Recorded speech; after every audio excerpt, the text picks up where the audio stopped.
There we are. The ticker is up. The Empyrean Vol is in the house. Already. So is Marv. Hello. From the desk of a small press publisher this morning, all. I'm somewhat awake. Good to know. Hello. School is in. Good afternoon, Marv. I'm opening a bottle of red wine, and I'll be cheering to the Indie Volt family and friends. Have a great and happy Sunday. You too, Marvy. Absolutely. I just remember it's afternoon where he is. Yes, so the wine, he's not starting his morning with wine. Yeah. Marv is in wonderful Portugal, beautiful town. So I'm having an Ultra 64 moment. I'm like, I'm pausing. Like, I'm supposed to be saying something, aren't I? Okay. Yeah. If you start fading in and out, just let me know. It's no, okay. I'm good. I'm good. He's riding on very little sleep. So. Yeah. I'm awake. Hello, everybody. Yeah, you know what? We were making world domination plans until 2:30 in the morning. Oh, that's good. That's good. Yeah. It's. I'm okay. I'm here. Yeah. Okay. I'm all right. Yeah. Come on in, everybody. Have a seat. It's going to be a great show. We've got a great guest. It's going to be fun. We don't know exactly where the conversation's going to go, but we will be talking comics, like I said in the description. So I want to welcome you to the Sunday Funnies episode for the 7th of February. Already, 2021. This year is just zipping by. Yeah. With what, a foot and a half of snow where you are, Daphne? Yeah, it just started snowing again. And mind you, we just dug out the last one, so. And we have a couple inches here. Dan said that he's freezing his ass off where he's at. It's like below zero. So yeah, and I'm not shoveling. Shoveling is dangerous. Well, yeah. More people have more heart attacks shoveling snow. Oh, I was talking about arguing over who shovels the snow, like arguing with your neighbors. Heart attacks. Yeah. There's been fights. They've been having fights. People fighting with their neighbors over snow. Nope, I'm straight. Oh yeah. I sent you that video. Holy crap. That's not anywhere around here though. Thank goodness. No, here we have, we always have the neighbors who don't bother. So it's like you have like a clean patch, and then you have that ice skating rink you have to cross over. I'm becoming that neighbor that doesn't care, Daphne. Oh no, that's not good. That's unneighborly. Yeah, I'm becoming that. You're gonna end up with a brick in your window. Oh, that's here. I'm sorry. We got a neighbor who just got hooked up a blade to his tractor, his riding mower. So now he's like, I got a new toy, and every couple inches that fall, he's out there clearing out our driveway, and we're like, we're gonna have to do something for him. Yeah. And every time we're gonna have to do something special for him. We're gonna have to do something extra special for him. Well, yeah, he's having his fun, and you benefit, so you might as well. Yeah, playing with his toy. Come on, in everybody. We're official. We're officially live. It's Sunday Funnies. We're glad that you're here. We're going to be talking a lot of comics. We have a special guest in mind, and we have an opening to run. So let's run that opening, and then we'll be back with introductions, and we'll add our guest. We'll go from there. Hang on, everybody. Here we are.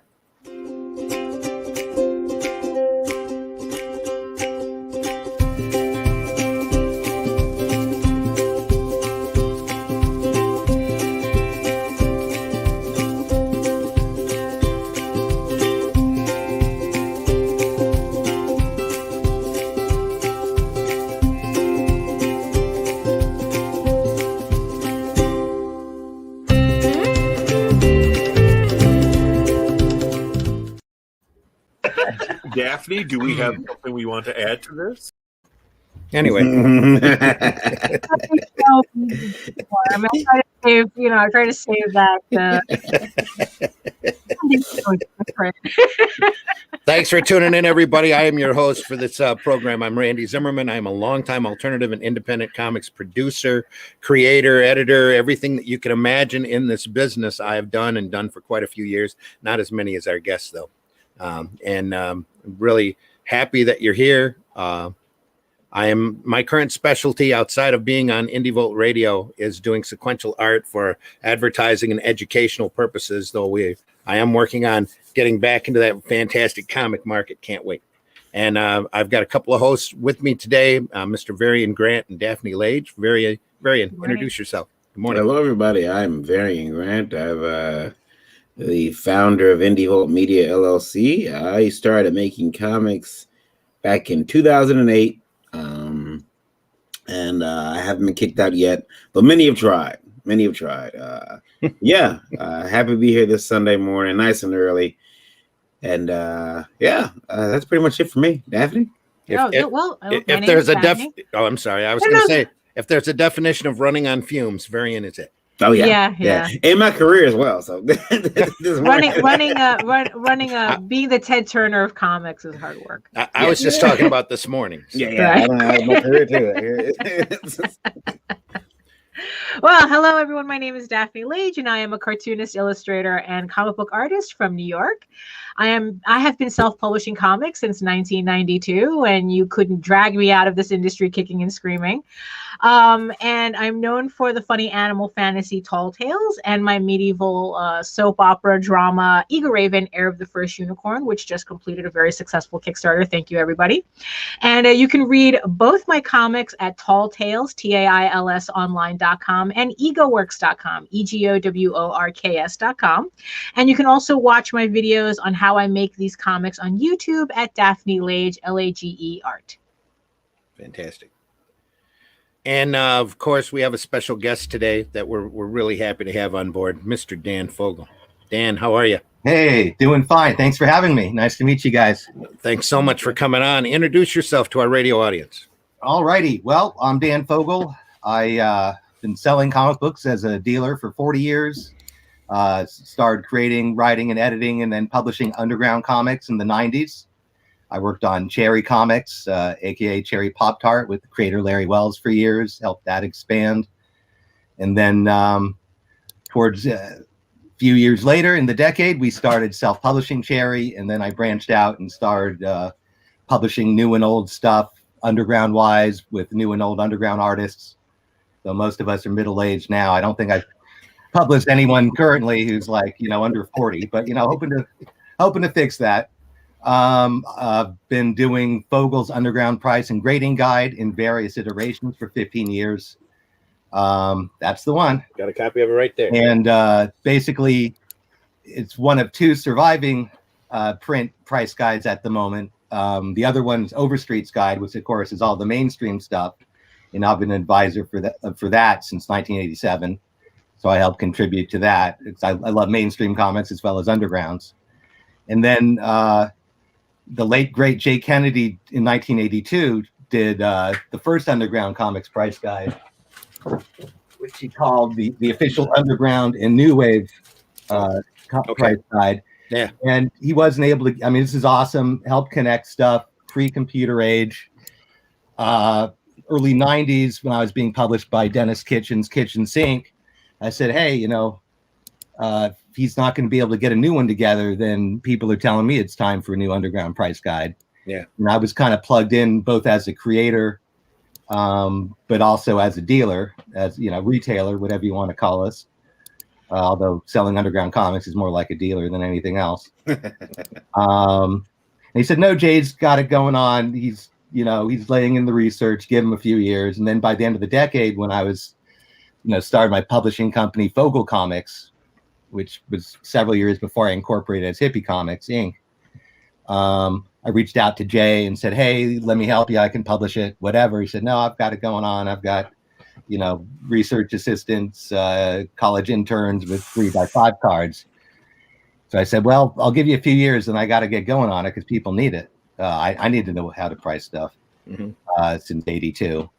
And so basically, I guess this is the origin of Fogel's guide. I'll try and keep it short. All right. We got an hour. Yeah, we got a couple hours. People are here to learn. All right. Let me circle back to all the other stuff I've been publishing, like Robert Crumb and some of the hipper cutting edge guys like Kieran Dwyer.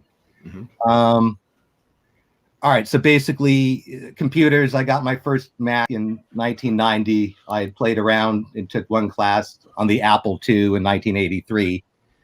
College roommate had one. The first paper I typed on it, I tripped over the cord, pulled it out, lost the whole paper. Wasn't as good when I had to rewrite it. It was something about Hercules. I don't know. Mhm. I was probably tying the comics into the myth. And so I became good friends with Don Donahue, the original publisher of Zap Comics, Apex Novelties. He lived near me in Berkeley. And since I had hooked up with Larry Wells at the famous Underground Comix parties they had every night of the con, and sometimes during the day at San Diego back in the day, hooked up with Larry.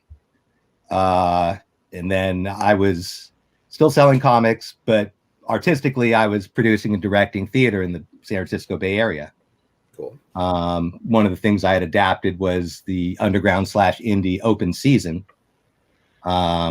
which if I could have kept, we were turning people away towards the end. If I was able to extend the run for a while, that would have been cool. We later did a staged reading at WonderCon a couple years after that. But so anyone I didn't know already, started plugging into me from the comics world, although it was pretty much the circle of the conventions. And then Larry said, "Hey, I dig what you're doing." He knew I had some literary skills, so I started editing and writing, helping him out with Cherry Comics, starting with number 10, which you held up on your December 6th show, I believe. The cover of the Randy. Was that the one that slid by in our opening? No, it's the one you held it up. It's the one with her winning the beauty pageant, and then you flipped over the cover and had the Viking painting that Daphne laughed at. Yeah. That's my first issue. Okay, cool. Yeah. And then so we were editing, and I, helped him coordinate writing scripts. Mm-hmm. And then we were at Last Gasp, and we wanted to expand to an anthology title, and eventually became named Cherry's Jubilee by one of the workers at the Capital City local distribution warehouse in the Bay Area in Hayward. It was kind of like a contest. We put it out there. He came up with, "Hey, it's Cherry's Jubilee." So it was going to go with Last Gasp. That fell apart. We ended up going with Tundra, which was Kevin Eastman, who I had known for years. Yeah. I met him right after the cartoon started, when the only merch was the RPG little lead figures. Mm-hmm. And so he was doing Tundra. So we took that, did 2 very well selling. I know he turned to profit. We had multiple printings on those, and then merged with Kitchen Sink, where we had already moved the main Cherry title over. Mm-hmm. So we got a bunch of mainstream working on it too. So basically, I had decades worth of networking and being behind a table and selling thousands of books, and being in the Bay Area, which is the main part of what became the main part of the underground world.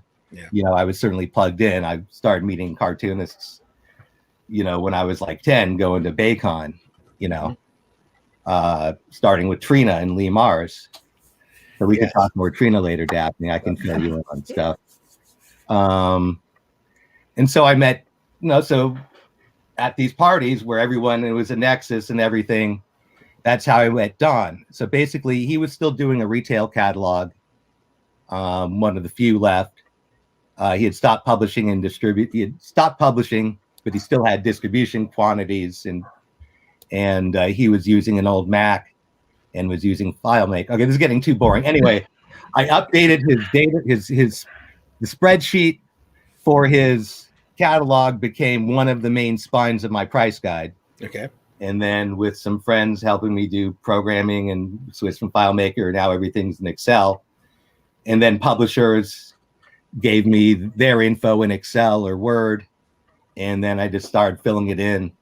I had been clipping, other than firsthand knowledge, I had been clipping ads for years from Comics Buyer's Guide, and paying attention to other sources. So I was able to kind of interpolate it and got it going. I did a supplement several years later. We can go back when we do covers later. I'll show you covers and stuff when we're showing off. And then basically, how long did it take you to get the initial guide together? About from when we announced it, about 3.5 years. Yeah.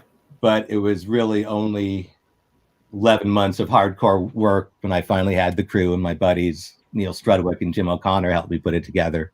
Cool. And then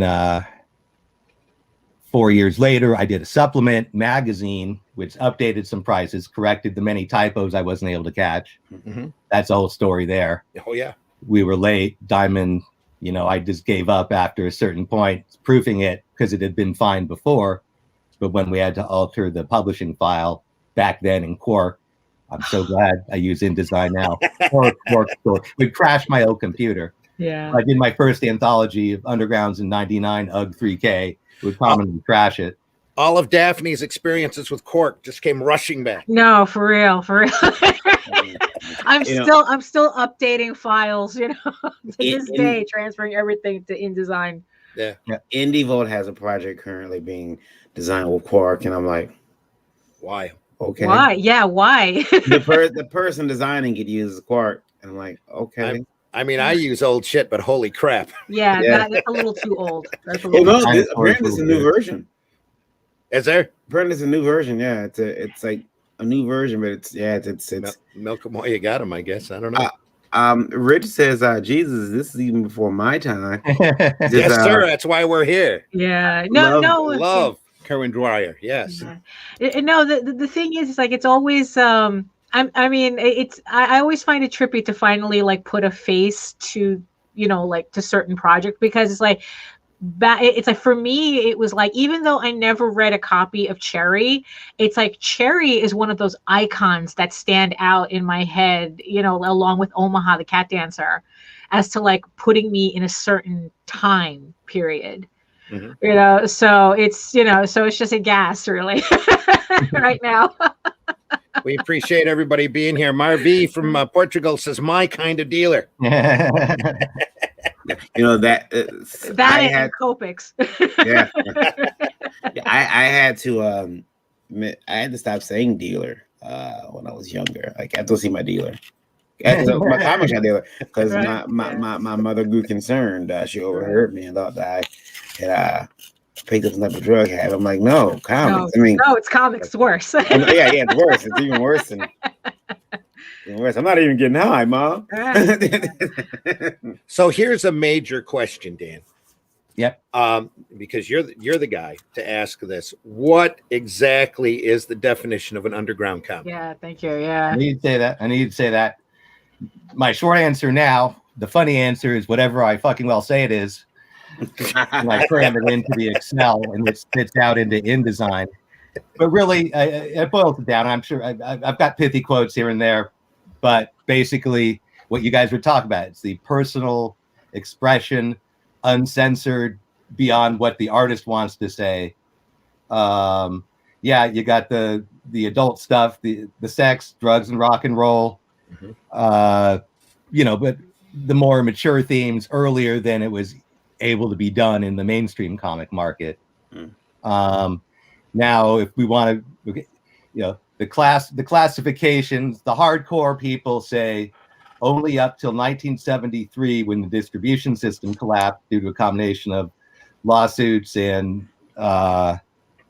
local porn standards, obscenity standards were ruled by the Supreme Court. And then the decline of head shops until the beginning of the Reagan era, when most of the head shops dried up.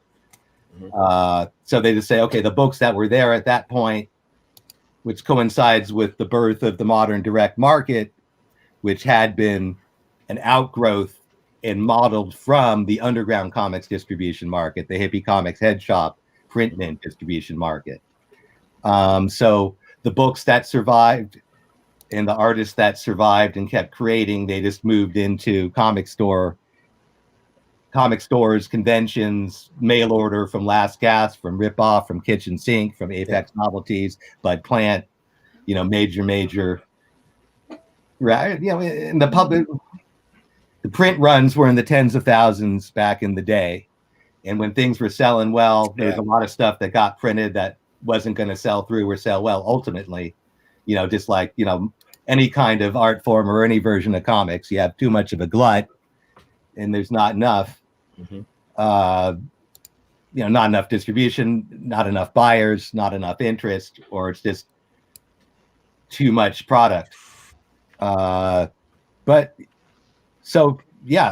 Pretty much all the main publishers survived in one way or form up till the present, with the exception of Print Mint, which basically went out of business publishing I think by 81, but really by 78 when they started publishing Zap. But there are plenty of warehouse copies of stuff that made its way out into the world from there over the years. But pretty much, Rip Off is just doing mail order. They haven't published for years. Gilbert Shelton, creator of early self-publisher, Freak Brothers, Wonder Warthog, who had been in mainstream magazines like you guys mentioned, Help, etc. Yeah. Before then, he was one of the founders of Rip Off. Even earlier than that, he was actually the first publisher of what some consider the first underground comic by Frank Stack, The Adventures of Adventures of Jesus by Fulbert Sturgeon. My cover artist and good friend. Gilbert had run a bunch of photocopies. I don't know if it was officially a Xerox. He ran off a few dozen photocopies, University of Texas. Mimeographs. He had a friend do it. And there was one circulating. And some of those strips, they had a newsletter, like starting in 64, the. That's in my guide. I've got one floating around in some box somewhere. And it was, and Frank was using a pseudonym, Fulbert Sturgeon, like Gilbert Shelton, but with his initials, because he was, up until recently, in academia. And it was, whimsically blasphemous to some people. Hold on, I had to click away a weird notice about JavaScript popping up on my browser there. It was distracting. You guys didn't see it, but it was distracting me. Yeah. So Gilbert had run off some of those around the same time. Jack Jackson self-published God Knows with about 1,000 copies in 1964. And then Print Mint, which we had mentioned before, posters, hippie stuff. They started, distributing and printing distributing rock posters around 65 when those started in San Francisco. And Joel Beck, who was a Bay Area guy, who'd been working in the California Pelican, along with John Thompson and some other people, which was the UC Berkeley, college magazine. So college magazines were one of the main birthplaces of the talent that, like Gilbert Shelton and Frank, that would be doing undergrounds. So Joel Beck was the San Francisco version of that. And then they did The Prophet and Lenny of Laredo, and we're distributing that to the early head shops around the country. And basically, I can go more in depth on the history of undergrounds in detail, but and then Kitchen, all right, so San Francisco. So basically,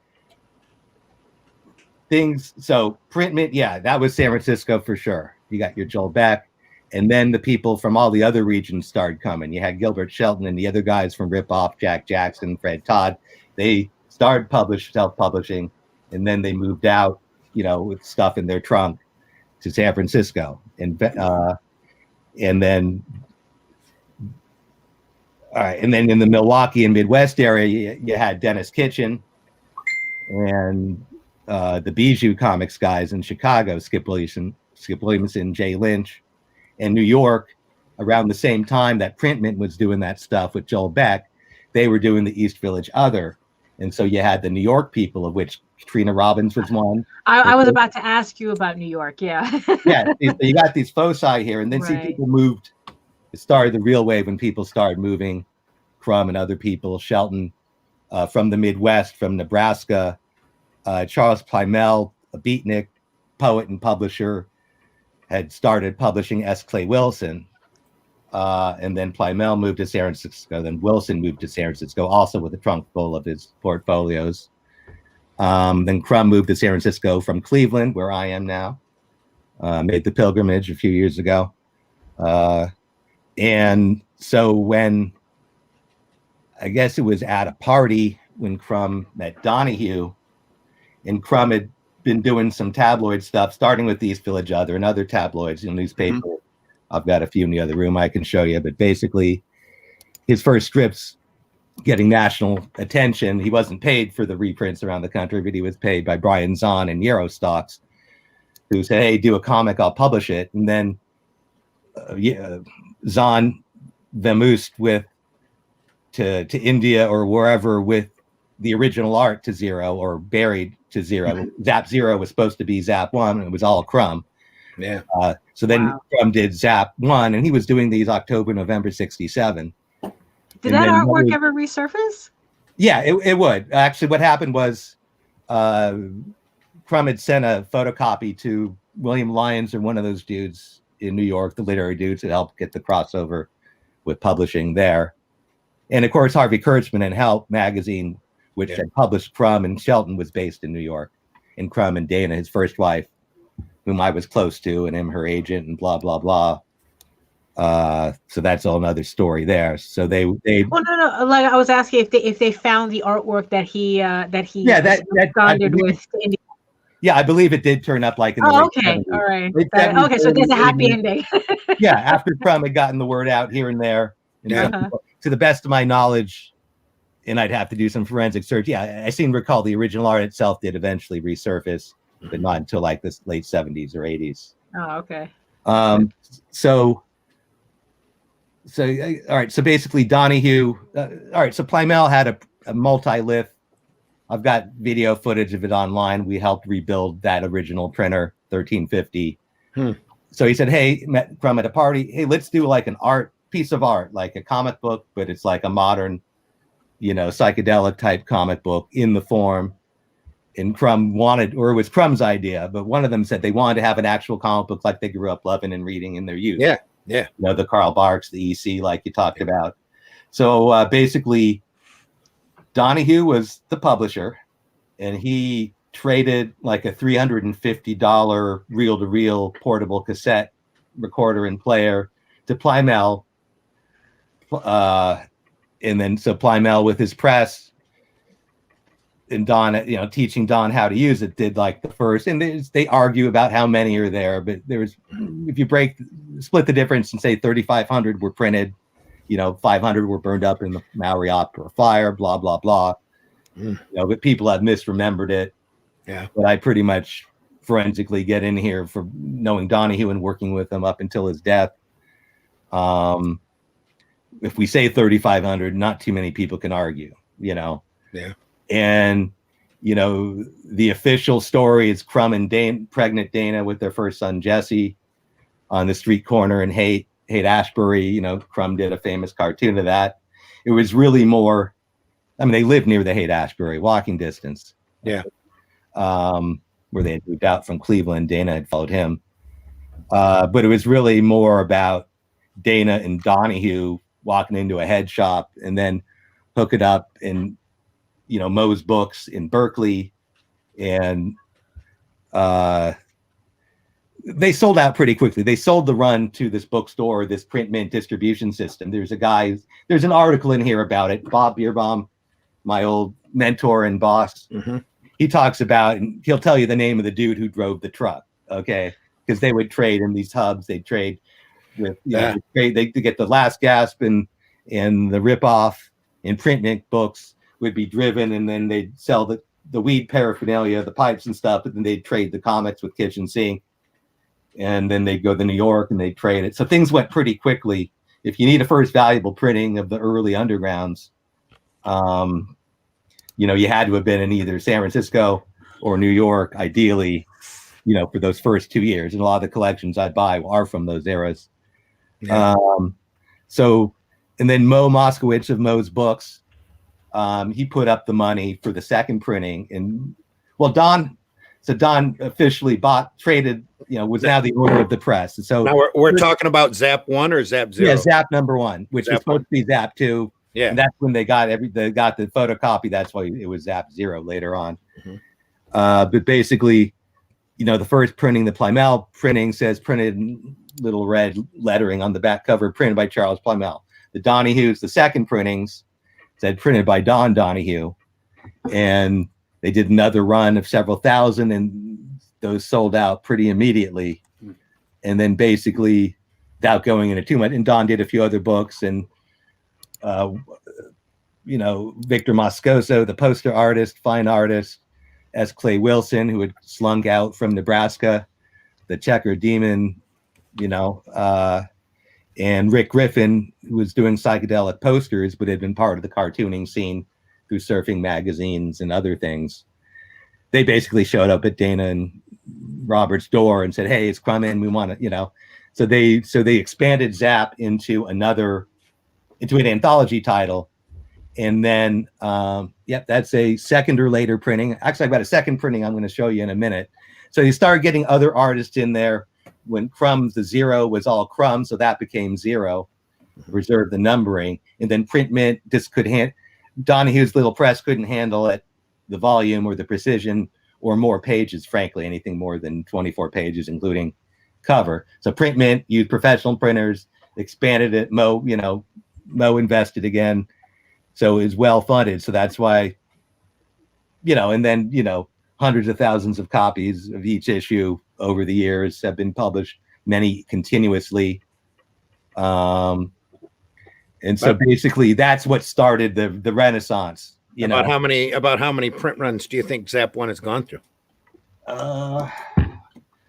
Like the SAT, I forget it after. He's having to refer to the Bible, folks. Yeah, and So one, to the best of my knowledge, there've been 10 printings through 2003. Okay. So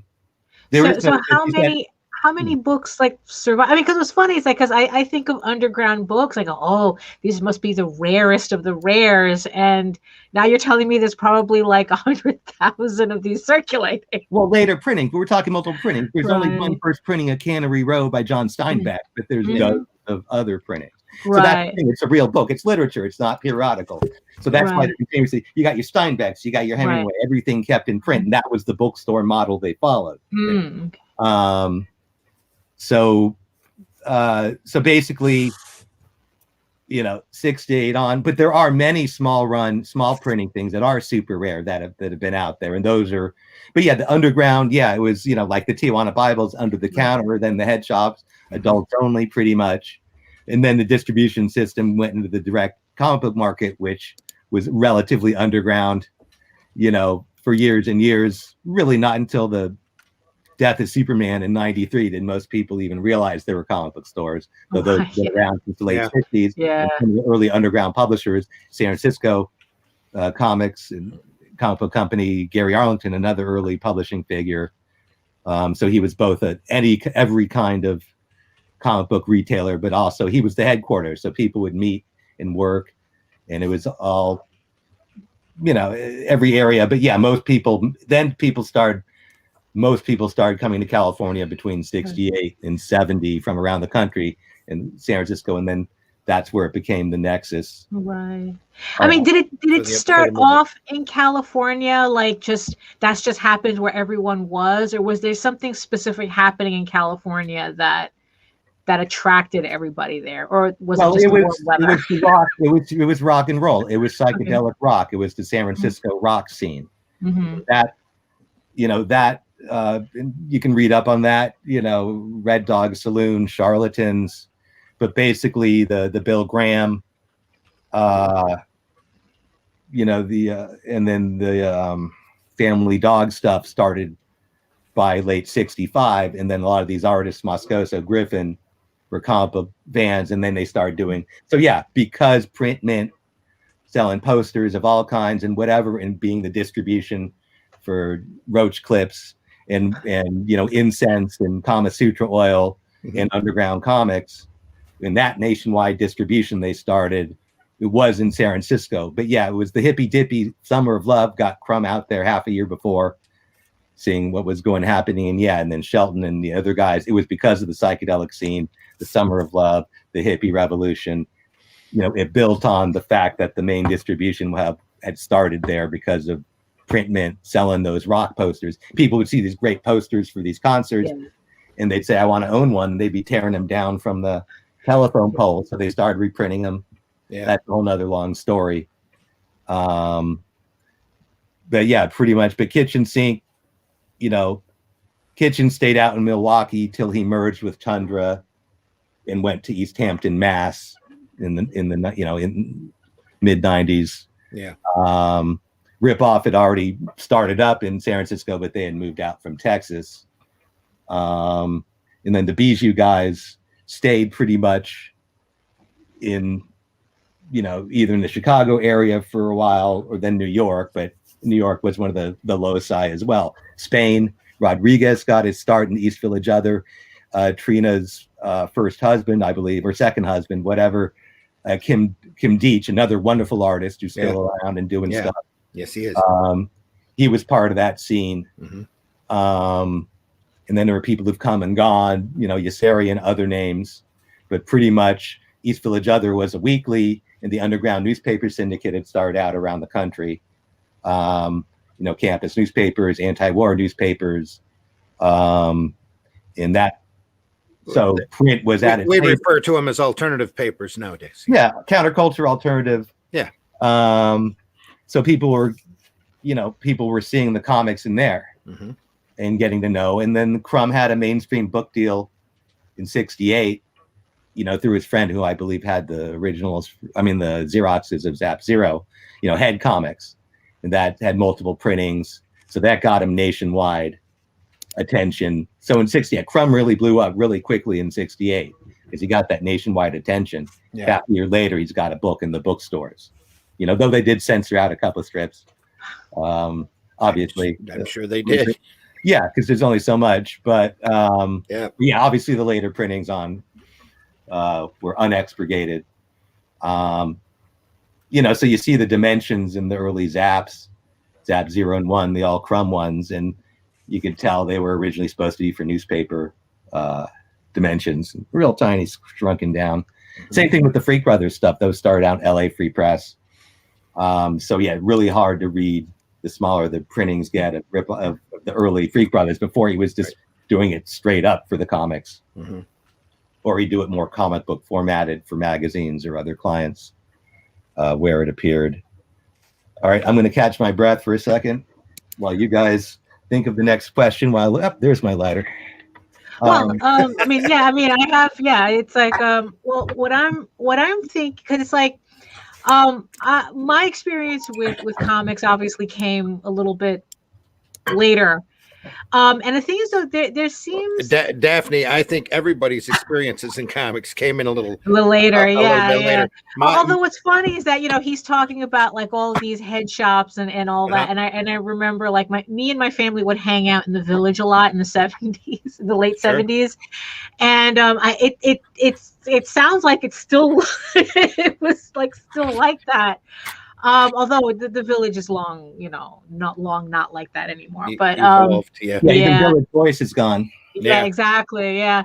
And the funny thing is that like the last time we did this show, I guess it's like I was confusing a lot of, I guess, like independent comics with underground comics, and I'm kind of wondering like how much of an overlap is that, because I remember reading an article about Robert Crumb completely losing his mind about like Dave Sim and Wendy Peeney when they came out with, Cerebus and ElfQuest, saying that they were ruining underground comics. I've never read that. Right. He did some online, or he did some interviews online, like 15 years ago, and the people quote out, here's what he says on this person. Here's right. Yeah. I don't know what that is. I do know he said shit and apologized for it later. Because he dissed Cherry in the Cherry movie, and I called him out on it, and he apologized on it. So the fact that the idea of calling ElfQuest and Cerebus underground, I mean, it's like I said, like how much of an overlap is there between, like, when does underground transition into independent? Basically, it's whatever you want to label it, underground, indie, alternative, but. In Kennedy's '82 guide, God rest his soul, he died in '07. He had a ground level area, what he called ground level. We put in ElfQuest, Cerebus, and Star Reach titles, among others, that were underground. They were more adult and they showed nipples, but they weren't as explicit. So Neil Adams and the other guys could draw nipples, Giordano, and had a good time doing it, because then a lot of people crossing over between the mainstream and underground. Right. So really, if what you want to call indie in the modern sense, that would have been by the early '80s, when you had the mini comics revolution and the indie comics being huge, starting with ElfQuest, the self-publishers, Cerebus, which are also in Overstreet. Though I told Richard Peeney I'd finally add ElfQuest because I do it in more detail per issue. But I've got Cerebus in there because I go way back with Dave, and one book per line, and it's just just a matter of fine tuning stuff. It's not better than what Overstreet has in there. I can just have more details. So yeah, and then so basically, if you define it as a self-publisher or an independent publisher who doesn't own the rights, basically Underground is creator-owned. Bottom line, if it's creator-owned and you can do what you want with your property, then it's Underground initially up until, and then you got the Underground guys. Then you got the companies coming that specialize in doing indie alternative people. You got your Fantagraphics and Eclipse and Pacific. Kitchen Sink evolved into that too. Yeah. And so nothing was alternative until the late 70s, 80s. We got your punk music, and so people didn't really, I don't recall everyone really saying it until then, except it was alternative medicine or stuff in the past. So then you got your indies, alternatives, and then there's stuff if it's not only in head shops and it's in distribution, as broad distribution as anything that you can get, in terms of the comic book store market, or mail order catalogs, or or going to conventions or whatever. And some people prefer one label over the other, but you can nail it down, I would say, by the early 80s. And I'm updating, in my supplement in 2010, I did a mini comics listing, and I did an Underground UK listing, which will be expanded in my volume 2 we're working on now. I'll tell about later. And so then the 15 guide came a few years after that. So it's an infinite thing, especially with mini comics with Xerox do it yourself. As printing got cheaper, a hippie could own a printing press, in the late 60s, or people would work at print shops and then do comic jobs on the side. Ripoff initially started doing basic print jobs as well, but it got untenable, because they just get so freaking high. They'd have trouble running, and then things. Wow. In the early years, they got their shit together. You got to pick a hobby and stick with it. Donahue and Ripoff, they shared the Maori Opera, where loft space on the same upper floor. And Don would stay up all night, playing with split font colors and drinking brandy and smoking pot, and it was art for these guys. So going back to definition, creator-owned art, of a type that everyone knows what it is. I know what porn is when I see it. I know what undergrounds are when they see it. But yeah, it's rooted in the hippie movement, basically. Hence my branding, Hippie Comics. Yeah, for my company, real simple. Yep, Yep, that came out of Ripoff Press. Great stuff. And yeah, the game got a good price. See, they were selling enough stuff by the early mid 70s. Like I said, any new Underground, mid 10,000 initially. Even the smaller guys, regional, could do a few thousand, relatively inexpensive. You hear that? You hear that? Indie comic publishers, 10,000. Yeah, for real. Like I'm kind of having a hard time getting past that number. Oh, my numbers are way shrunk since the 90s. Let me tell you. Yeah. I was selling stuff that, anyway, we all know the story. No, we don't. Kind of shrank. And our radio listeners don't. No. Yeah. But, once again, I want to thank everybody for listening to the Sunday Funnies for the 7th of February. Our guest here is Dan Fogel, who is the creator of the Fogel's Underground Guide for Comics, and is a longtime dealer and creator of the in the underground scene. All right. We appreciate you listening. Goodies. I've got a few easy ones here. I told him he could show us whatever you need. The second printing Zap. This is the Donahue edition. First printing was more yellowish and had the 25-cent print. And then here on the back, printed by Don Donahue. It's kind of right there along the bottom. Yeah. Yep. Right there. Now, which version, which printing of Zap had the sticker, the red little sticker over the price? Okay, stickers. Well, whatever was priced less than the sticker on it. Basically, stickers. That's an issue. Basically, prices would go up. Underground 25 to 35, and then 50%. 50 cent became the standard for a few years, and then 60 cents, 75 cents, $1. just like mainstream comics, the prices went up. Yeah. So a sticker is, okay, so you've got, a few years in there, you're still sitting on some 50-cent cover books, and now the cover price is 75 cents. Then the publishers themselves and the distributors themselves will put those stickers on them, or even the retailers will put the stickers. So you got your Freak Brothers, 4 with the 75-cent cover, but you still got some 60-cent, earlier issues, and but to buy a new one, it would have to be the 75-cent price. That's when people put the stickers on. So pretty much whatever earlier printing is that someone slapped it on, and I basically deduct a grade worth of value to having a sticker, a dealer sticker. If someone put, a little Hello Kitty on it, that's a whole nother story. But basically, if it's an 8.0, a very fine, you got that sticker on it, might be a VF otherwise, but it's a 7.0, fight me. That's how I do the math. I hear you. Cool. Is there anything, is there anything comparable to Underground right now, or is it kind of like, are Underground comics kind of irrelevant this day and age?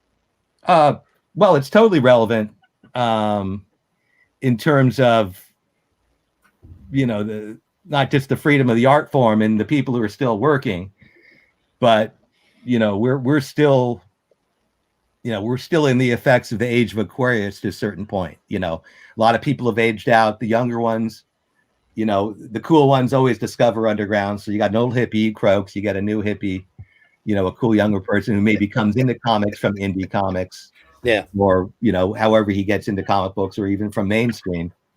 But, basically the topics are still the same: overpopulation, fighting fascism, women's rights, human rights. The adult topics are all the same: ecology. So those, unfortunately, those are, all those topics are still relevant. Now the comics themselves, there's so many more independent comics, and than there were before, and so many more varieties and ways for people to get them.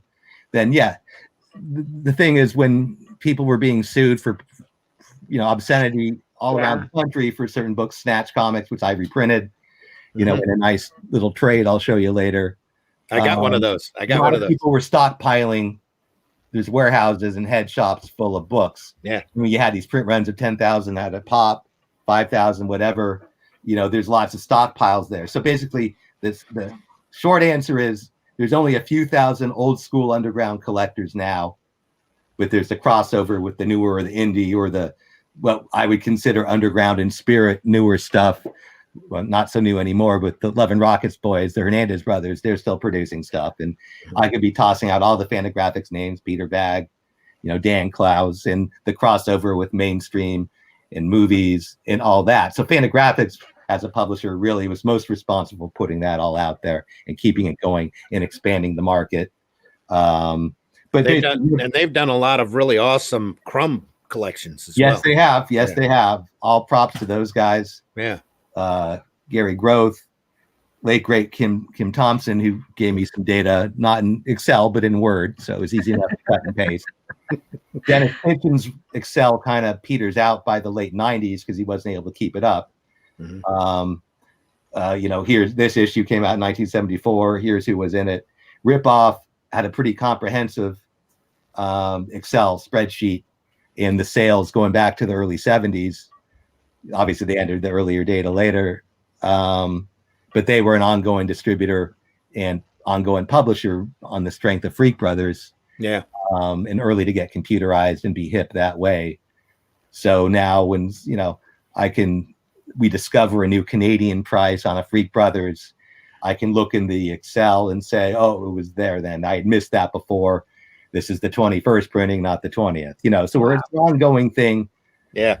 And there's stuff out there. Kennedy put stuff in there so people couldn't rip him off in his first guide. I can tell you now, and it took me a while to figure this out, decades. There, what he called the fourth printing of Zap Comics 1 with a 50-cent cover price doesn't exist. Never existed. Never a 50-cent cover. Went from 35 cent from second printing, through third, and then basically there were multiple printings. If they're identical, I just combine them now. Kennedy, if it went back to press, otherwise identical, it's the seventh. I combine them. If the state of the book is different, I call it a new printing now. it's a lot easier. So he would have completists out there chasing ghosts. Yeah, exactly. And it took me too long to figure it out. But I just got some data on Strawberry Funnies in November from Victor Marcillo, the comics reverend, who's loves this stuff all across the board. But he's my number one. There's a title Varian won't be able to take now. There's already a comics reverend, V. Anyway, go ahead. Sorry. All right. So I don't so much mind the so the 70 things, it was the Joe Blow story with incest in Zap Comics 4, but it was also Snatch Comics. And basically, after Zap, Crumb lost all the goodwill of most women by doing Snatch Comics. This is my reprint of the cover. This is the trade I did with fold-outs of all 3 issues. Yeah. Here is a... I'm enlarging your screen again. Print Snatch 2. Uh-huh. And obviously he's parodying racism. Hello, 69. Yeah. And basically you can tell this is a first, not just from the cover price and the colors, but on the inside, a Rory Hayes thing, there's different colors. A woman's urine in one page, a full panel page. So really, with that cover, it was only women that he pissed off. Well, people, like I said, the cool jazz and hippie hipsters who smoked weed got it. Here's first print number 3, and then other artists started getting in on it as well from the front. So basically, and I learned this all when reprinting the trade, which took me 10 years to get together. It's basically 80% Crumb, 20% S. Clay Wilson, and then a few other guys. If you page 8 pages of Rory Hayes, 8 pages of Robert Williams, and then all the way down to 1 page of Griffin in Spain. But then 3 issues of that. There was Jizz Comics, later on Felch Comics, and that was in the style of the Tijuana Bibles, which I have. I was going to say you might have to explain what a Tijuana Bible is to our audience, but be careful, please, when you show them. Okay, well, I'm not going to open the cover. Yeah, we may be demonetized. Okay, but, well, like I alluded to, presses need to be kept going to be profitable. Yeah. Whether you're doing a comic or a flyer or whatever. And the mob pretty much ran comics distribution in New York from the beginning. Yeah. Why does that not surprise me? So they said these were made out of Tijuana, but they were being done. And again, some of them by even regular comics artists. All right, let me just hope the first thing I grab is going to be it. There's a lot of power in adding to the price guide. The second volume I'm going to be talking about more. Yeah, we'll bring that up. We'll bring that up before we're done. I'm still relishing the idea of the mob getting involved in comics. Yeah, these were literally underground, under the counter. And the rarest, most valuable ones are the ones with recognizable characters. Comics and district. And these mini comics, these are infinite in the amount, but there's ways that I'm putting the data together. I always go to the top experts and bribe them somehow or beg them, so I get the data. Like I said, it's. Wait, is the name of that issue Hot Panties? The one you just from? Maybe.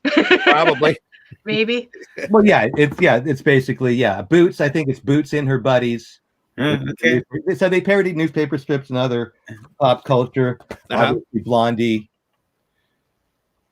Yeah, from Blondie and Dagwood. Yeah. I think I've seen variations of those in Spanish in my grandfather's collection. Lily Moon ran in different ways up until the late 50s. Yeah. You can tell different versions by the quality and then they were replaced by chick publications. Yeah, that's the whole thing. For sure. But yeah, good analogy. So basically, all right, so this was a precursor, and this was an influence. And basically, I call this a DVD remastering because we digitized it all, had some color foldouts with the covers, but I have what I call DVD commentary, where we have articles about all the artists and about the publisher, but also about the whole scene and the birth of Tijuana Comics and how it led. The great leading historian Patrick Rosencrantz did a great, the persistence of perverse. He's got a great essay in here. Yeah, I don't know if I want to blow that up, Dan. Yeah, believe me, we're not gonna do that. Basically, so that's again, so Snatch Comics was in the mode of these dirty little Tijuana Bibles. And a lot of that material is really cutting edge. It's valid as far beyond as you can imagine, but they were parroting. It was satire. Mm-hmm. But that's part of the fun of the underground stuff, is the artists were saying what they wanted to do, doing what they wanted to do, and a lot of times it was very counter to the rules and regulations that you'd get like off of the newsstand comics. Oh, we can't talk about this. Well, guess what? Here's this whole strip on it. Yeah. I mean, as far as you go, most pretty much This might be me jumping a little ahead, but I'm figuring it's kind of related. Yeah. It's like, did the Mike Diana situation kind of like affect I guess like the way you were seeing how these like how it might have affected, you know, like the undergrounds and what people were doing at the time? Because like I barely I remember the whole Mike Diana thing happening with Boiled Angel, but I don't know the detail of it, because every time I try to start watching the documentary, I just break out in hives and it just horrifies me. It's like a horror movie for me. So I'm just wondering if that kind of like, if you saw like a ripple effect from that, or whether it was just something that everyone just let it pass and went on. Basically, that's a very good question. Oh, thank you. And one of the last new books I published was by Mike Diana. I'm going to dig up and show you later. I got some other goodies. Here's the other half of I've got everything in my basement where I can smoke, where it's 0 wind chill factor outside and snowing. So that's why I'm so bundled up. And be thankful I'm not running a loud little heater. So basically, to sum up, Mike, he was the first cartoonist arrested for creating and selling to an adult comics. And it was he was basically a sting, in Florida. We can go on in obscenity laws and local stuff. So yeah, it did send a chill to a certain thing. The Great Comic Book Legal Defense Fund, co-founded by Dennis Kitchen, leapt to his defense. And there's an article on the Comic Book Legal Defense Club website, cbldf.org, which has, tells about the whole case and everything. But yeah, it did freak out some people, but really if you lived in a hip locale, but he was doing the mini comics thing, and he was as extreme as it could get with the religious and sexual and scatological overtones. Ironically, he's like one of the sweetest guys I know. Oh yeah. I could imagine. But yeah, I mean, when I incorporated, I made sure, you worry about being sued, doing selling cherry, doing the X-rated thing. And basically, we were treated like pariahs by some parts of the comic book industry up until the turn of the century, when everything kind of merged, and the creators crossover people had aged, and, it had all kind of mellowed. And really, that's kind of what my focus was when we expanded Cherry into Jubilee and got mainstream creators doing stuff as well, was to make it part of the wider comic book market, which really the direct market helped do that, because you get, but if you live in a municipality, there are still some stores that don't sell adult comics because they made that choice. They might have made it 20, 30 years ago, but that's everyone's right to sell what they want to sell. Any kind of store, that's your whole thing. But it was kind of freaky. And you were in the Comics Journal, the journal of note at the time. They did a lot of coverage, all the media, Comics Buyer's Guide. It was chilling to a certain extent, but it was an isolated event. There were other things, the earlier cases, the Friendly Franks, whatever. Basically, you get someone running for attorney general and they want to make their local district attorney, they want to make their bones, as fighting corruption, or alcohol or weed or porn or whatever. They were going after D&D as well, the fundamentalism, all that. Yep. So that was the whole local municipality thing that the Supreme Court in 1973 started, and then the Reagan era killed off the head shops. But really, the books did continue and have always been in distribution continuously. And that's the multiple printings, the trade paperbacks. That's why I publish stuff in trade paperbacks for the modern market, for the comic book market and bookstore markets, with barcodes and nice paper and slick quality. is so that stuff is still in print. You know, whoever's publishing Hemingway now, you know, they're not doing it on the cheap. You know. Yeah. All right, Mike, Diana. You know, I was gonna say I earlier. published all 3 of the most sued people in the world. Mike being the trifecta: Kieran Dwyer, Dan O'Neill of the Air Pirates, and I'm been friends with them since I was a little kid, and doing business with them. I'm still Ted Richards' art agent. So basically, yeah. So Sugar Fang, up until I retired last year, I was helping run the Big Apple Comic-Con in New York City. Which basically, I'd have big setup in San Diego with all the artists and, you know, blow through money and have fun, have them down there at the booth. Sometimes 11 artists crammed in 3 booths, along with a full complement of Golden and Silver Age and Green Lantern statues and whatever. It was pretty eclectic. Yeah. So say, hey, what'll it take to get Wilson in Spain out to New York? Mike Carbonaro, Big Apple console. Yeah. Well, We might have crossed, to tell out. you the truth, we might have crossed paths at conventions because we were doing Mike Carbonaro shows all the time. Awesome. Yeah. We got us there in 05, and then he sat me down and said, you know, at Wilson there, we even got Plymel there. And I was selling Dana Crumb's original collection, including her and Robert's, one of their Zap 1 Plymel. So I had Plymel sign it. You know, sign a certificate. I already had Don Donahue do it.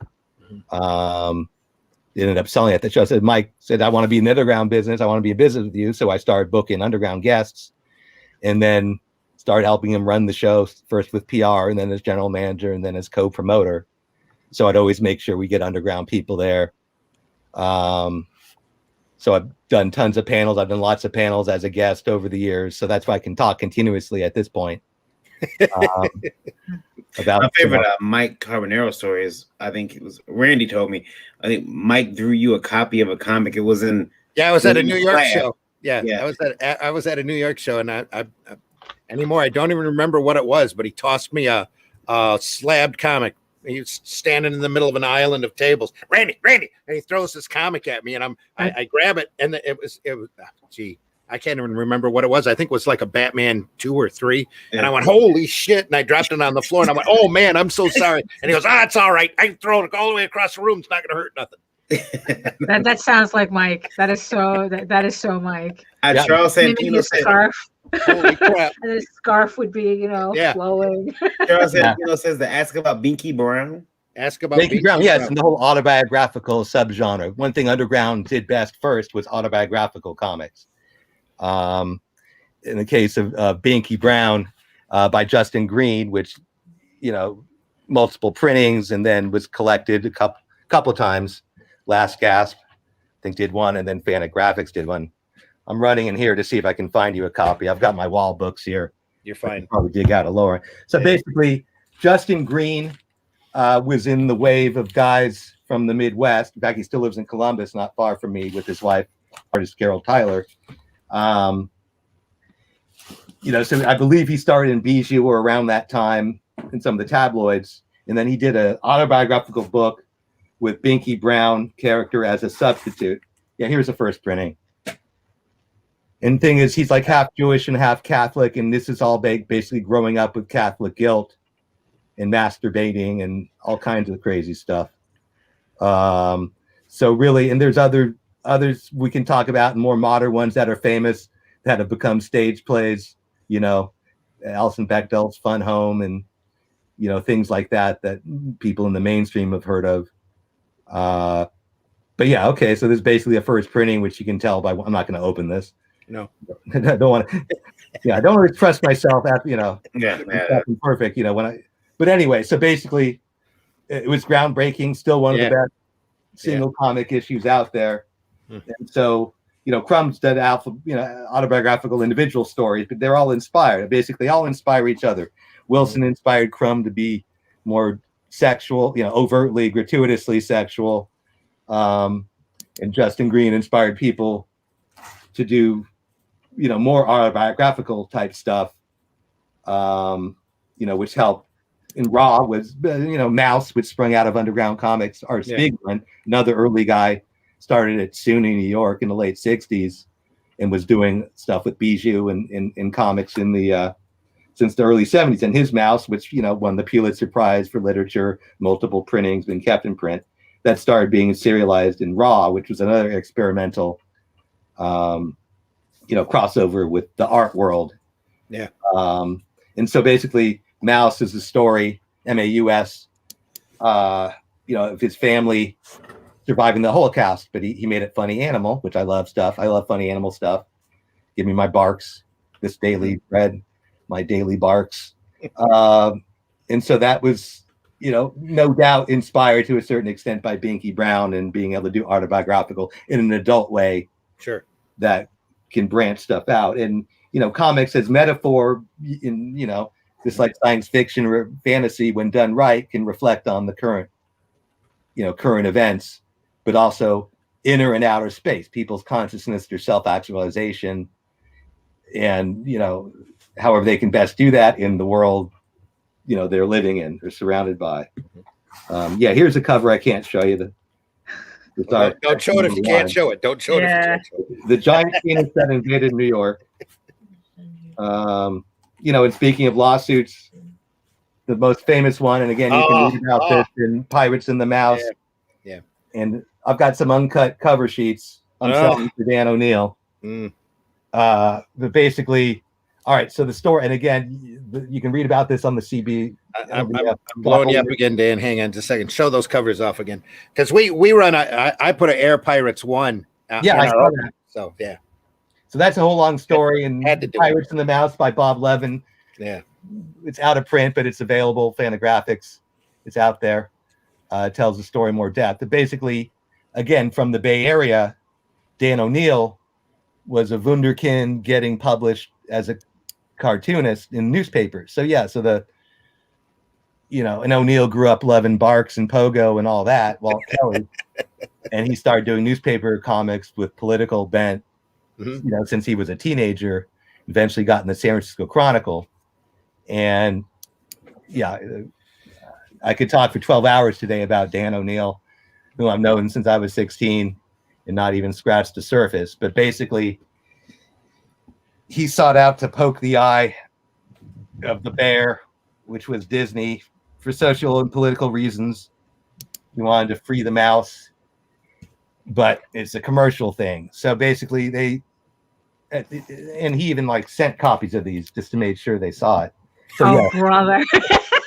or had someone who worked at Disney lay a copy. So he was really poking that wasp nest. I was gonna say that was a hardcore poke right there. Yeah. Basically, it started when he was, with his political strips in Vietnam. I've known Vietnam veterans who've carried Odd Balkan's Name of O'Neill's strip from the Chronicle and syndicated in their pocket, next to their fiance's photo. Very influential. And he would make fun of Mickey Mouse, or he'd want to be sued. So he'd put Disney characters for a while in the strip. By 1970, he was always getting canceled. And then readers would force the Chronicle to bring him back, or other papers. So basically, whole long story. And he had his old famous Air Pirate studio with Bobby London and Ted Richards. As the core, Gary Hallgren. Anyway, read up on it online or go to my price guide partner, Comics Joint, COMIXJOINT.com. Mark Fox, who does the price guide with me, does all the design work, brilliant. Underground retailer of renown and knowledgeable in his own right. He's got a great website, the #1 underground info website. We're still finishing it off. But that, you can click through and it'll tell you little stories about the books, show you the different printings, different things like that. So basically, everyone sitting on these books had to pull them, just like earlier they had to pull Zap 4. That's why you can still find, one day in 2007, a former head shop collection, I ended up grading and pricing 37 Air Pirates 1s and 40 Air Pirates 2s in one sitting, basically. And yeah, they're sought after, and the prices have been pretty stable. They're out there. Obviously, you couldn't reprint it, but basically, so read up on it. So basically, And that was a copyright case that directly impacted Underground Comix, and law students still read about it. Yeah. But there's a difference between using some, and then Kieran Dwyer, whom I published lowest common denominator for several issues. He was a DC and Marvel artist at the time. He was John Byrne's stepson, which coincidentally, but he didn't really have anything to do with Kieran getting into comics.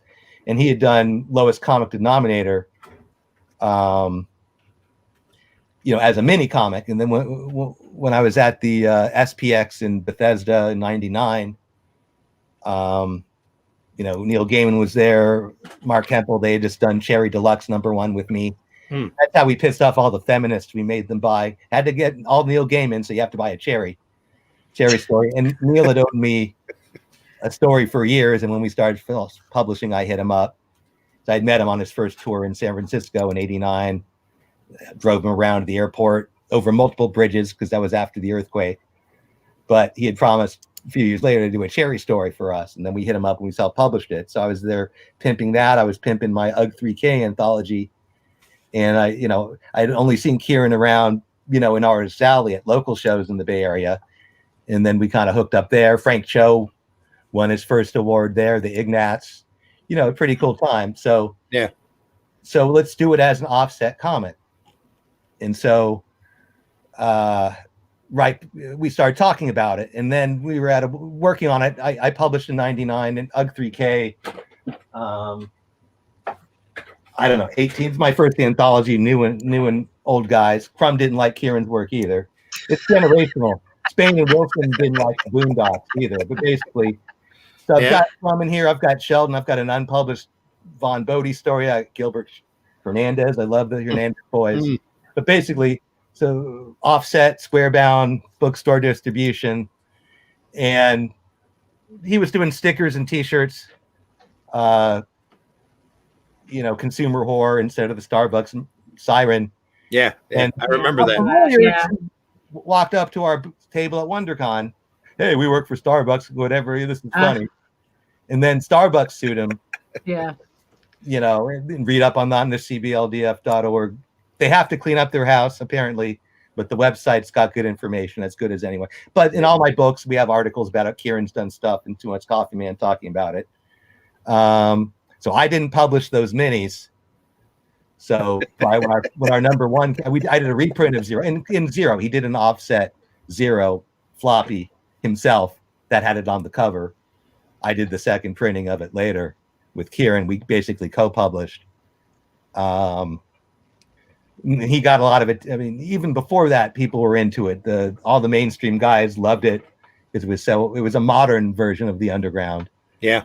But basically, read up on what happened. Basically, it's we did 4 issues, 1, 2, and 3, and then the second printing is 0. I'll dig up a cover later.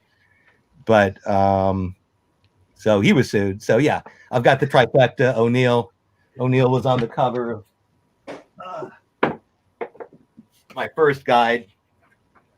I had 2 covers, because I had worked. Because I was doing Cherry, I started doing all the porn trade shows like AVN and the East Coast Video Show, not just Comic Cons. Sure. Yeah. Comic artists to the porn shows and porn people at the comic shows, and I did very successful porn star bio comic with Felicia. Adult Star Stories.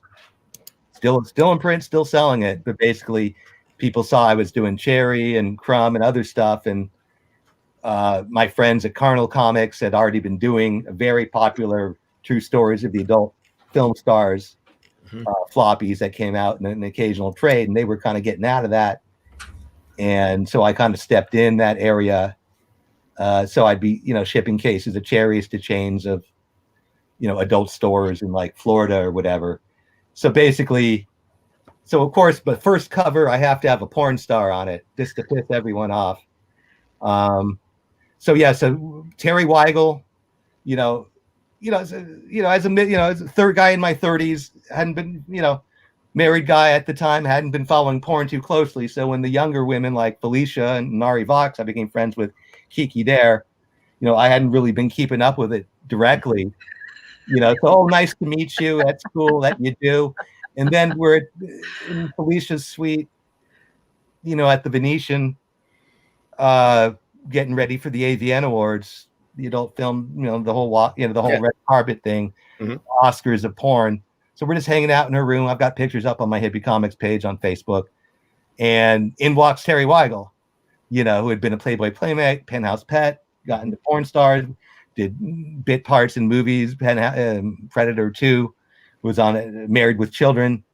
So that's when my jaw dropped, and she's basically my age, but, we were old enough to be old school at that time, but she was still active and whatever. So we became friends to go, hey, maybe we'll do a comic, but can you be on my cover? So basically we did a photo shoot with her late husband, Merle. I lost my Freak Brothers baseball cap that Fred and Kathy Taub had given me in her driveway leaving. But basically went down to LA, got her on a bear, leopard skin rug. Yeah. And she actually had Snatch 1, 2, and 3 covering her private parts. We had to Photoshop it in on top of it. So when this premiered at the FX show in Orlando, Florida, in several days before it hit the comic stores, I had a case sent to me there at the fairgrounds. I had Terry Weigel there, and I had S. Clay Wilson there. Oh, Spain wouldn't set foot in Florida again, but so it was good. Well, yeah, that's a lot of people. I don't. Yeah, he never told me what the story was, but I travel around with these guys and do shows, obviously like New York and Detroit, where I met Randy 18 years ago, 19 years ago. Yeah, and Randy helped plug me in this area, the near, whatever you want to call it, the Near Eastern. It's not Midwest, it's Near East. Fogels come from after the old country. They come from Detroit. So it was always great in Motor City. Mike Goldman hooked me up, treat us real nice. And conventions, like they started treating their artist guests like they started treating their actor guests, their other celebrity guests, with the green rooms and the private this and that. Those were the days. Back in the day, back when you could do that. That was, as cons expanded and you had more old and new actors and not just genre, but things tied in, for a golden period of time there before it got too big in San Diego. With parties, the parties where you'd meet everyone pretty much ended, by the late 90s in San Diego and elsewhere. And then other than a few regional cool shows like Motor City or FX in Orlando that were run by comic book dealers, guys who love comics but knew how to do a professional, so they kind of blurred. But then when Hollywood and the big companies, and then you'd have E-Mag, Network and People Magazine, Entertainment Weekly, then you'd stop seeing the celebrities. Then you wouldn't have the Babylon 5 actors smoking hash with you in your suite anymore, because they'd be off doing the photo ops with the step and repeats. But yeah, stories have to change the names. I'm not going to go into it. Yeah. Who snorted a whole letter in cocaine, who peed in the ice machine in the Hotel San Diego, at 4 a.m, that kind of thing, But yeah, we used to have a lot of fun. All those nefarious tales that turned into legends. Yep. All right, we're good. What do we got? Dan, let me put you. Let's go to the chat a little bit. Oh yeah, we got a ton of time, so it's all good. Where to start? Sorry, everybody in the chat. We've really kind of been ignoring you. Not me this time. Well, yeah, it's popped up a couple. Pops is in the house. Wants everybody to hit that like button. Hit that like button, folks. Hit that like button. Nefarious, this booka were my intro to his booka were my intro to Underground Comix. For all intents and purposes, you could say this dude popped my cherry. Right on. Pop says, "Lol, I think he popped a lot of comic cherries." There you go. Well, all props to creator Larry Wells, who was slightly, who was basically the rock and roll and the underground generation were mainly born between 40 and say 51, 52. And Larry was born in 56, and he was part of the print mint from early on with their anthology Yellow Dog. He'd actually he'd done a lot of great underground comics in the 70s, and then he actually drew #1 in Archie parody style. And for some reason, it sat around for 5 years. The Hmm. last cast published it and became immediate sensation. Multiple printings, this or that. But yeah, all props to Larry. All I did was help get him a little wider, and then put my money where my mouth was later on.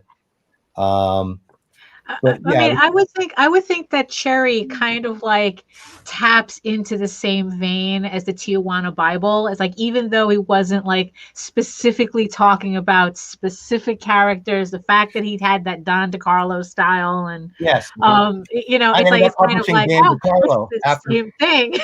I was tight with Dan DeCarlo before he Uh-huh. passed. After he was fired by Archie. Archie, I hosted him and his family, including Josie, his late wife, at San Diego, and did some limited edition signed prints that did really well through Diamond and Bud Plant. And he was a real trooper. But yeah, his was the definitive Archie style that he had begun honing before he started working for Archie, doing, you know, magazines for Martin Goodman and, you know, illustrations, humorous Playboy type cartoons. But yeah, so to parody it, just like O'Neill was parodying, but 2 on the dot, Mickey Mouse, that said it was indistinguishable, could fool people. Cherry was a little different. Now we were never sued. Larry was never sued. No one was ever sued, not by Kellogg's, not by anyone. Basically, after the first couple of issues, as things got multiple printings, Ron Turner and Larry decided, well, let's just change it to straight up Cherry. Doesn't need the Pop-Tart on the cover. Oh, so you didn't. I mean, because I know that a cease and desist is different than a lawsuit. There was never, no one never. ever, You never got that. Okay. nothing until years later when we were self-publishing in tail end of when we were with Kitchen Sink. After Kitchen had done the first reprints with Pop-Tart on the cover, for a short period of time, some dude named Howard Levine maybe hooked up with Larry and Sharon Wells, his wife and partner, as a manager, promoter, and he took out a full-page ad in Variety saying Cherry Pop-Tart, which he shouldn't have done. And that's when Kellogg said, hey. But Dennis Kitchen had to bear the brunt of it. Oh, okay. So he had printings he had to black out. You know, it really, Dennis took a financial hit from that. But that was all Howard, and that wasn't until, 14, 15 years and hundreds of thousands in print before that actually happened. Wow. But in the 80s, it was just more, easier to trademark, cleaner. Let's not worry. Let's not worry about it. Okay. And Archie, what can you do? You can't copyright an art style. Right. Yeah, exactly. Starchy in 53, out of the Tijuana Bibles, even before that.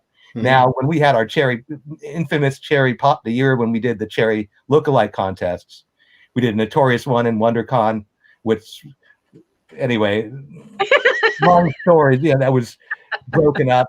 You're good. Keep going. Yeah. And then we did a big one in the basement of Hotel San Diego. Uh-huh. And I can tell you that we had the Cherry, we had the Archie executives, in the audience there in the basement. We started with a slideshow by Von Bodie's, the late Von Bodie's son, Mark, great artist in his own right. And he had brought back Von's slideshow Bodie cartoon concert. I had helped Mark do that in his backyard, because I was a theater guy. Mark had done some sets and posters for me, and we had been friends since, high school, basically, because he was a Bay Area guy.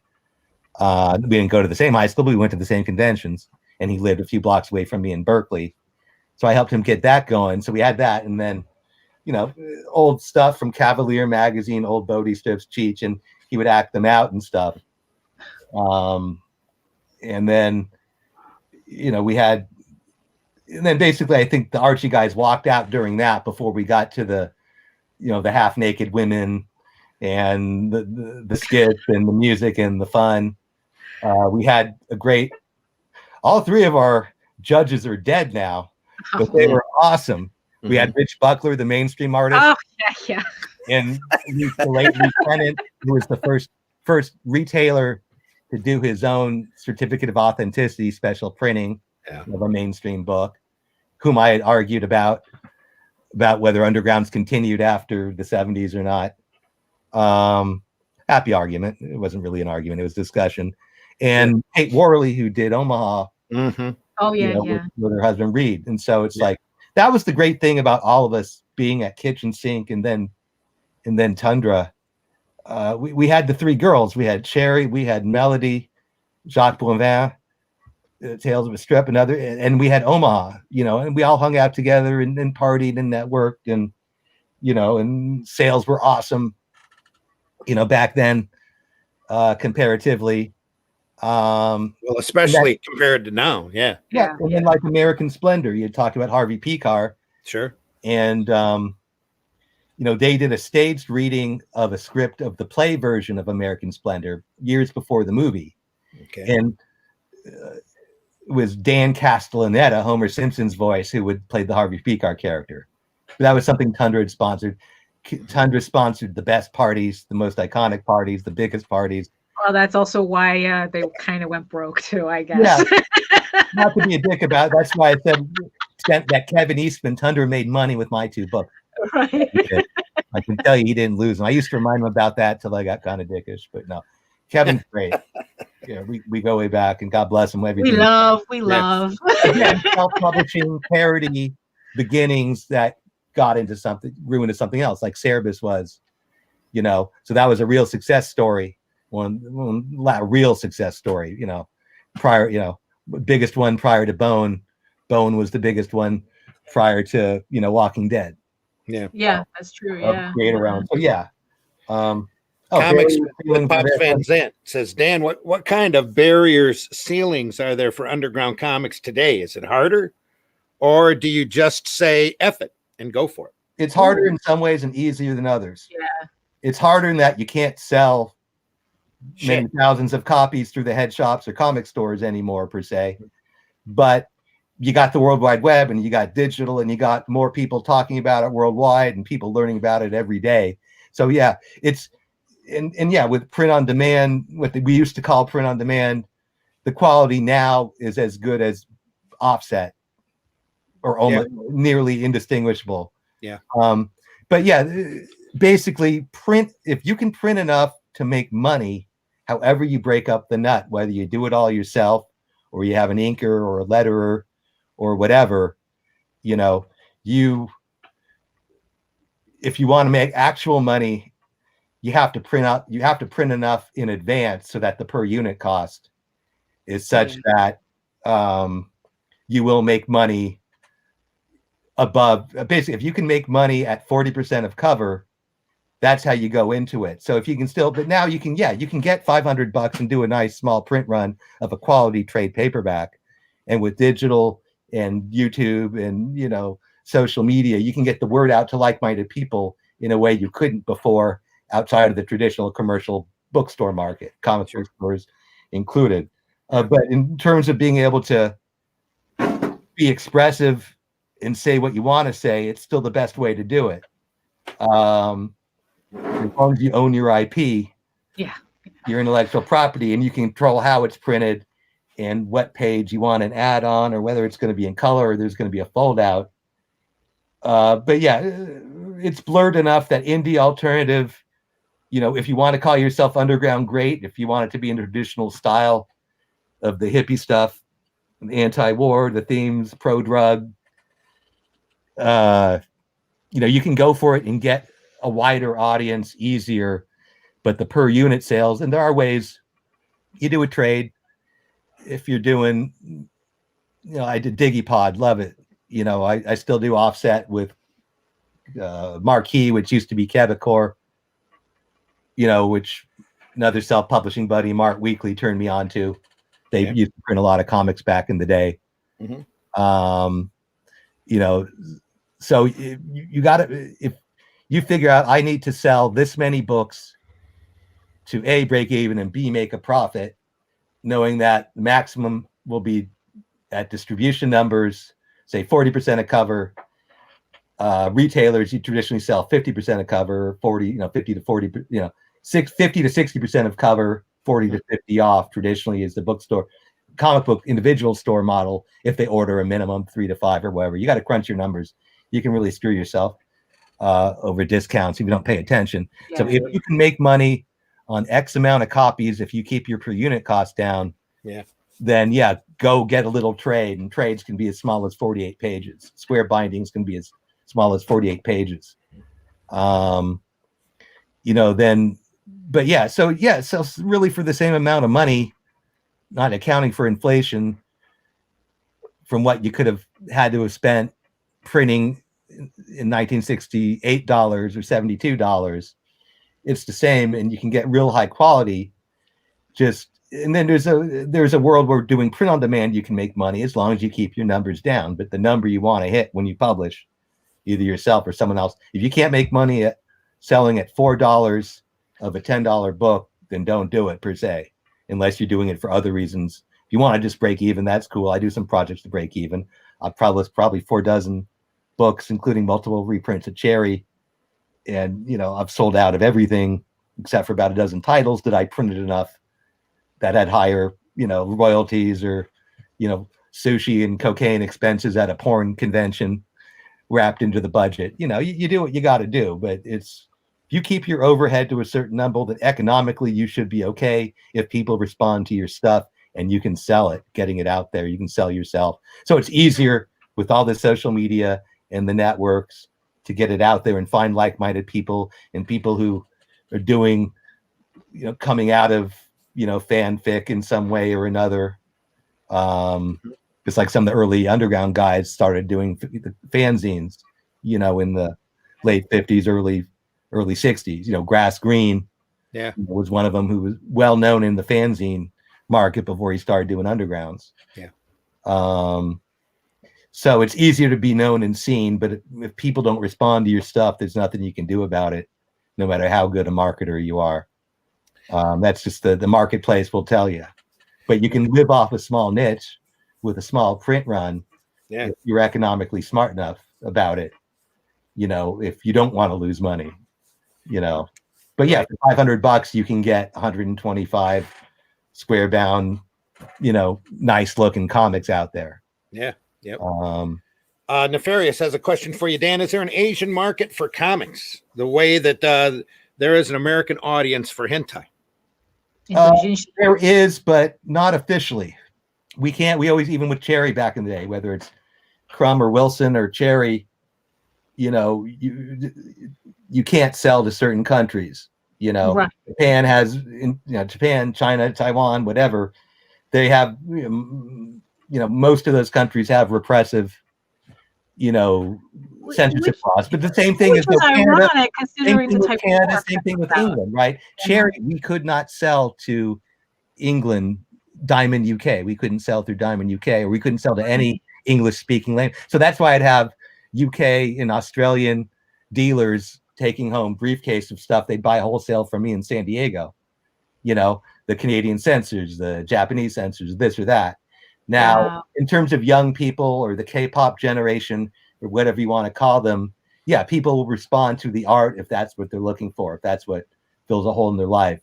But officially, no, we can never sell those numbers. Crazy, because it's like that stuff is mild compared to the stuff that I've seen coming out of Japan. Right. So but hentai is a response to their underground comics. That's their response to the official Japanese repression. And even though with that stuff, blurring out the genital, that kind of thing. But there have been some, late 70s is when really you started seeing Japanese comics, the manga, and Japanese toys starting to hit the comics market. In the Bay Area, the chain of comics first started importing those giant, what became Shogun Warriors.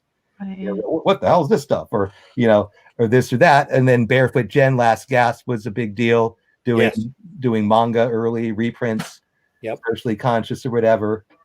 And then, again, the indie publishers are the ones who brought manga to the public, your Eclipse and, mainly, and then Viz later on. When the European stuff, Dennis Kitchen started Kitchen Sink, and Ripoff Press started publishing European people. And we can talk a whole 2 hours about the European market and their independence and their lawsuits. I was just talking to a new underground collector in the south of England. Hey, dude, earlier this morning, who hopefully got a chance to check in. So, and that's the thing. So comic stores, so the fraction of comic stores that are real stores. Okay, so we're traditionally limited. You can't ship to Canada and you can't ship to the UK or Australia, then your English language stuff can only go so far. We've been people do get reprinted. Cherry, Crumb, obviously, overseas. Yeah. So that limit, so that economic censorship limited it right then and there. So, and honestly, I think I've only shipped to Japan once and never to any other Asian country. Wow. Okay. So that's still like, because it's funny. It was like, 'cause on another show, we were kind of having a similar conversation about shipping like adult comics overseas. And I didn't think it was like still an issue. I guess I really got to look that up. The radar. It's not an issue. I'm not, but if it's distribution numbers. Oh, I see. You have to be large enough to them. Yeah. And then there's dudes who drive over to New York, or whatever border, and drive stuff over. And individual, I've never had a problem shipping individual copies of Snatch or the Price Guide to England or Canada or whatever. And there's a big indigenous Canadian underground market as well. And so basically and there are dealers who deal in the old stuff, but I don't think I've ever had anything seized in my personal knowledge. So Cherry was seized in Australia back in the day, but no back issues I've ever sent have ever been seized. Ironically, anyway, I think the first Price Guide I sent out overseas got lost temporarily. I think he got it eventually, and the dude's name is Raphael Fogel, coincidentally, no relation. And the comics I've done is with an Uri Fink, an Israeli cartoonist, his like second ever book in English, and he's like the Archie Comics level, one of the top 3 Israeli cartoonists. Cool. Long story about him, but I got to publish a book with him. If you go to my Facebook page, Daniel Howard Fogel, you can see Leonard Nimoy laughing at it, reading it, because we had a Star Trek parody. I love doing parody stories. A lot of my Cherry stories have been parody. I've done a lot of other non-Cherry parodies over the years. It's a fun way to comment on society or media or things like that. Okay. What's next? To kind of like go back to the like how easy or not easy it is to do these types of comics now. Actually, so from the very beginning, I mean, like that cover, and like it was all about poking fun at norms, really pushing that envelope, pissing people off, deliberately going out of your way, kind of like these are the original edgelords, Yes. So with social media, with it being a lot more readily available, like in terms of, I guess for lack of a better word, like is the kind of outreach to this kind of content like pretty much still the same, or is it like worse, or is it just because it's just easier to get, easier to see these things, so it's like easier to like broadcast a reaction to it? Well, the thing about a search engine is you got to know what you're looking for, or you got to make a logical assumption, and not everyone is capable of that to a certain level where they can Google through and find what they're looking at. But if they do interact with the social world and other people, eventually with like-minded people will find each other and they'll turn each other on to what's going on. But the outreach, okay, so the traditional, the mail order companies, and there's basically, since Last Gaff stopped distributing other publishers, pretty much, Rip Off Press and Bud Plant, long-term mail distributors themselves, but also with a big build-up of mail order catalog. Right. And they're out there knockabout doing the same thing in England. Knockabout, great publication. Yeah, but people age out and they die, but people inherit their stuff and either keep it and dig it, or they read it and sell it, or some combination of the above. So, but there's only a few thousand hardcore traditional underground collectors that I know of worldwide, based on sales figures and this or that. So you get some older dude who dies. Luckily, there's some hip kayfabe type guy who comes up in his 20s or 30s, whether he's a dealer or just comes into it through skateboarding or punk, whatever the crossover thing. But the traditional outreach, the traditional hippie buyers will know the catalogs and but if it's a price point they can make money at. Everyone, distributor only makes 10 to 20% of cover price per book, which is why you got to be able to make 40% of at a minimum. And then you're selling at 50%, or the cover price stuff That's the gravy. Still selling books at cover price years later. That's the gravy, economically for you. But yeah, conventions, that's a whole art, that's a whole conversation. But yeah, that was a traditional thing. Store signings. So a lot of that's still the same. Where the hip media coalesces in certain metropoli, there is crossover with the art galleries of New York and Southern California, San Francisco. In 2009, I curated the largest underground comics art exhibition ever, at least in that we know of in terms of pure numbers. But those are still City Lights Books is still going, again, saved by crowdfunding or social media. So that's still the hip beatnik hippie nexus, and LA's the cool with the crossover Hollywood thing where you have Leonardo DiCaprio's father, George, was an underground writer and publisher. He co-published Cherry, the first few issues with Wow. Okay. Yeah, and Reese Yenser and Gonif on the early on some of the last gasp titles. That's the ones that were co-published by George. That's funny. That's sweet. And he's still small world. And Leonardo behind the scenes have been good with some of the aging artists over the years and those in need. So now I know you've got a big, extensive collection. Is there a holy grail for you? Something that you've always looked for you can't find? Well, my collection, which I've rebuilt, my original collection I sold to pay like property taxes in the 70s. After my first price guide, ouch. After my first price guide came out, I sold my undergrounds to Mike Carbonaro. Okay. At least you had a regular buyer. Yeah. Yeah, whole long story there. I mean, I've been rebuilding it. Now for undergrounds, I collect dirty secret. I collect mainstream more than I collect undergrounds. Okay. But as I'm always trading with other dealers or whatever, someone pops up with something, I'll maybe trade a bunch of Spider-Man for a cool printing. For undergrounds, I could buy a Plymel anytime. I've just never pulled the trigger. So I should get off my ass and buy a first printing. It's not like I couldn't find an inexpensive one, relatively speaking. That's a book that I should own.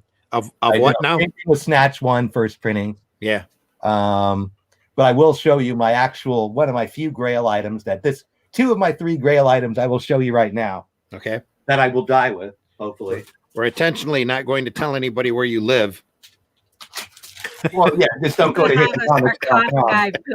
Don't go to hippiecomics.com. Put the books on top of him.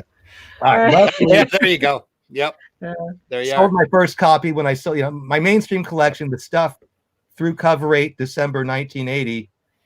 This is first Legion Adventure 247. I sold all that stuff to an Australian dealer. And then my 1981 to present day 07 at the time. And I had been buying weekly stuff and had a diamond account through 05. That sold to Carbonaro, but he immediately flipped it to good old George from Canada. So yeah, he actually, he rented a truck, and a buddy and I drove it down to Wizard World, LA, where I threw out my back, moving those dozens of boxes. Hail the Legion. Yes, sir. But I haven't been back to an LA show in years, so it helped me plug in. Yeah, when I first started working in a comic shop, in a retail shop, that book was sitting on the shelf right at eye level to me. So I had a long time to stare at it and study that fantastic cover. Well, my original copy, and I had a complete Legion up to at that point, and then I'm recreating, and at this point I'm loosely recreating post-crisis, but mainly the earlier stuff. I'm just loosely, as I trade, I'm not going out and buying stuff. Yeah. Okay, first one I bought, Adventure 247, it was 36. It was like 78, 79. It was a San Francisco show. Randy is old. Anyway, we all are. I bought it. It was like maybe a 3.5 or a 3.0, but I paid 90 for it when it was only 36. Top book and guide, Overstreet. But then it shot up right after that, so they stopped laughing at me. But yeah, Silver Age, Earth One, that's my entertainment jam. I've never wanted to do mainstream seriously. I was doing theater when Larry hijacked me from writing and directing. I had a theater degree, was working professionally before I got my diploma. Which is another crazy thing, like Underground Comix with small audiences, relatively speaking. And just like kind of digital is cool, but it's never, a videotape or a filming of any kind of a stage play is never the same as being at the play. Just like print will never be replaced by digital unless it was originally done in digital to take advantage of this or that. That's and Nefarious had a great question up farther up on the chat. He says, have comics pushed into digital at all? Fantagraphics has done some, but not with the Crumb stuff. Dana Crumb's first wife, I was real tight with her. We got close. She passed away a few years ago, but she owned the rights through divorce to Crumb's first graphic novel, Yum Yum Book, and then the Eat It Cookbook, which I'm going to get those back in print. I did the Eat It as marijuana cards. But Fantagraphics hasn't done anything digital with Crumb yet, so I might do the first digital Crumb stuff unless they beat me to it. But yeah, whatever creator who's been out there, who's been wanting to do digital, even on their own to self-publish in digital, has done it. If you want to talk about these old guys, Fantagraphics has done some stuff. The second generation of Underground, I call myself Silver Age. All right. Golden Age Underground guys are the ones primarily born in the late 30s through the early 50s. Those of us born in the late 50s, through the mid-late 60s, I call the Silver Age guys.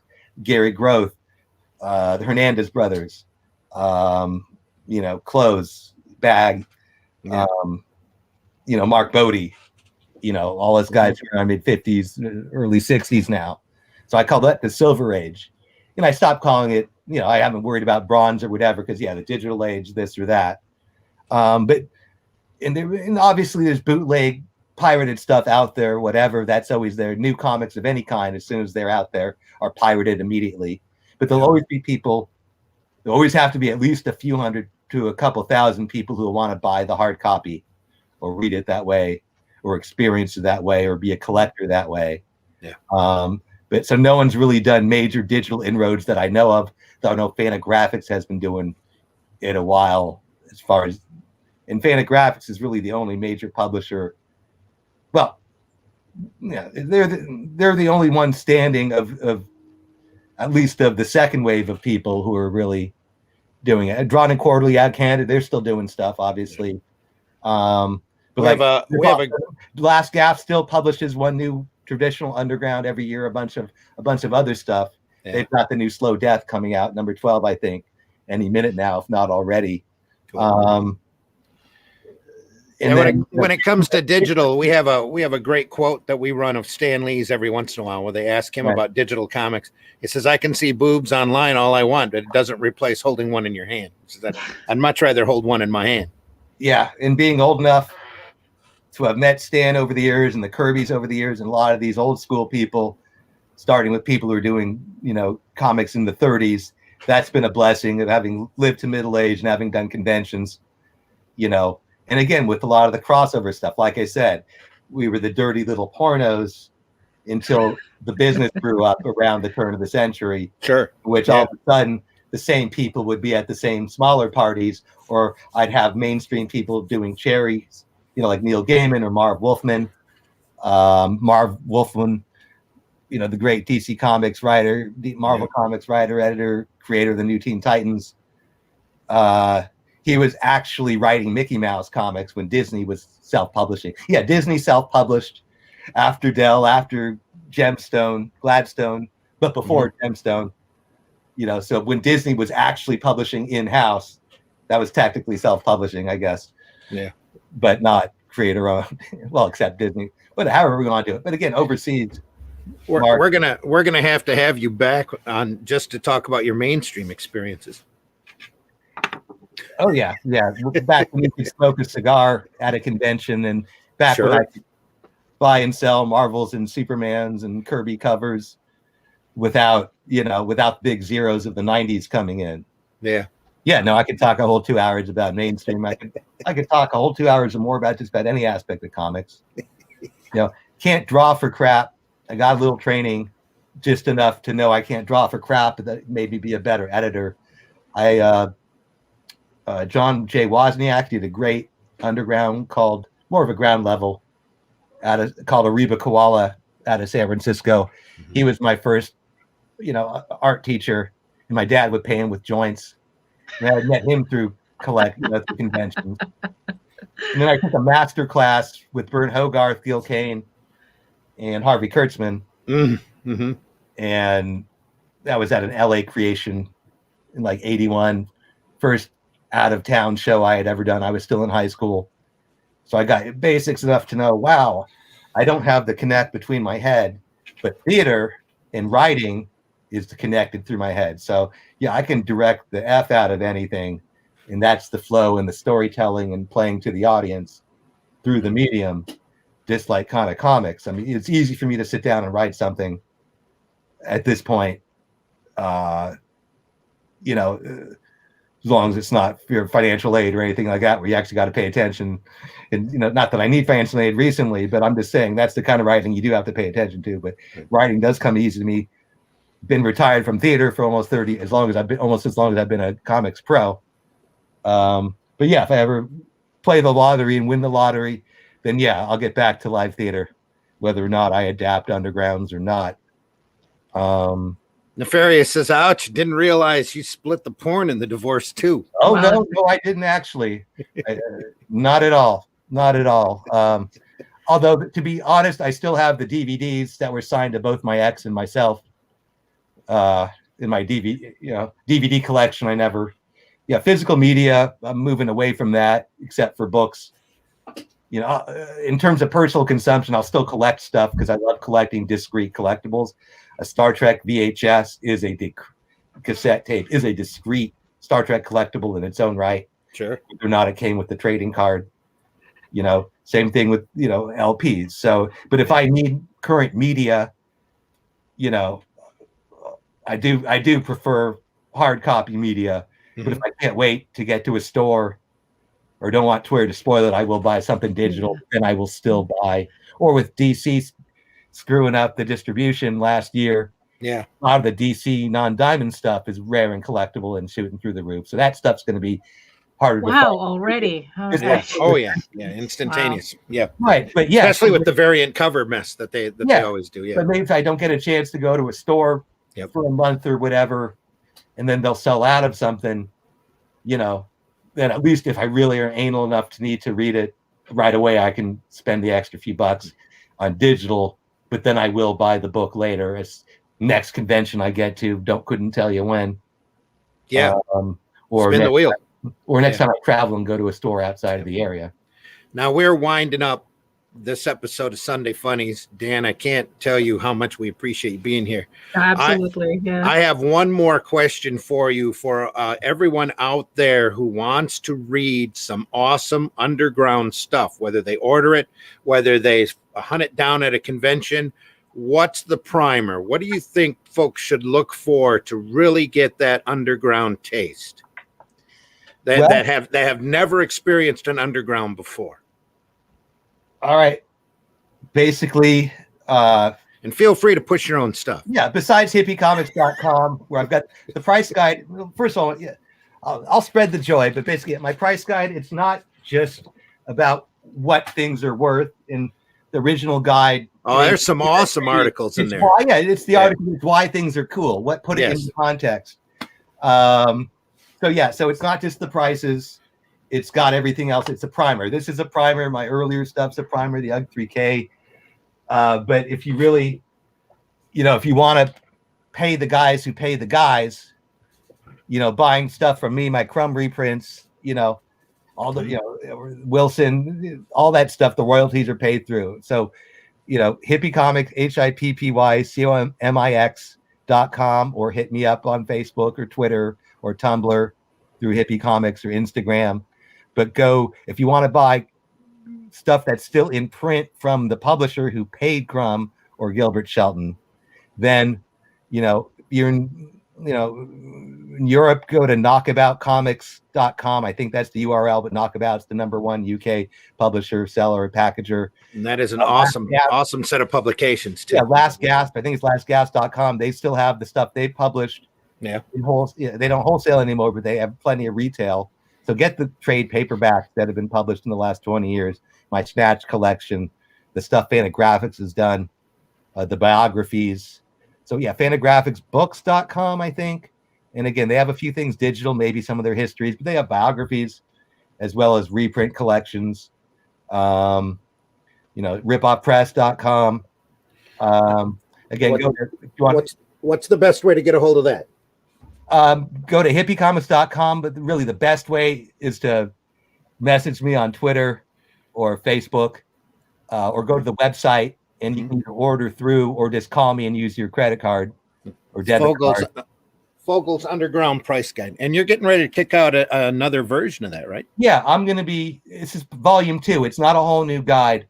Okay. Undergrounds move at a slower pace than mainstream books, so we don't need a yearly guide. Plus, the numbers aren't there to justify it. Sure. To be honest with you, yeah, we can't sell the numbers that Overstreet can. And thank God Bob Overstreet never did the Undergrounds. We were trying to get him to do Underground around the turn of the century, but then, and he originally didn't want to do it because he didn't want to be the arbiter of what was this or that. Gotcha. Yeah. But then the whole slabbing phenomenon got all the attention. Mm-hmm. And so,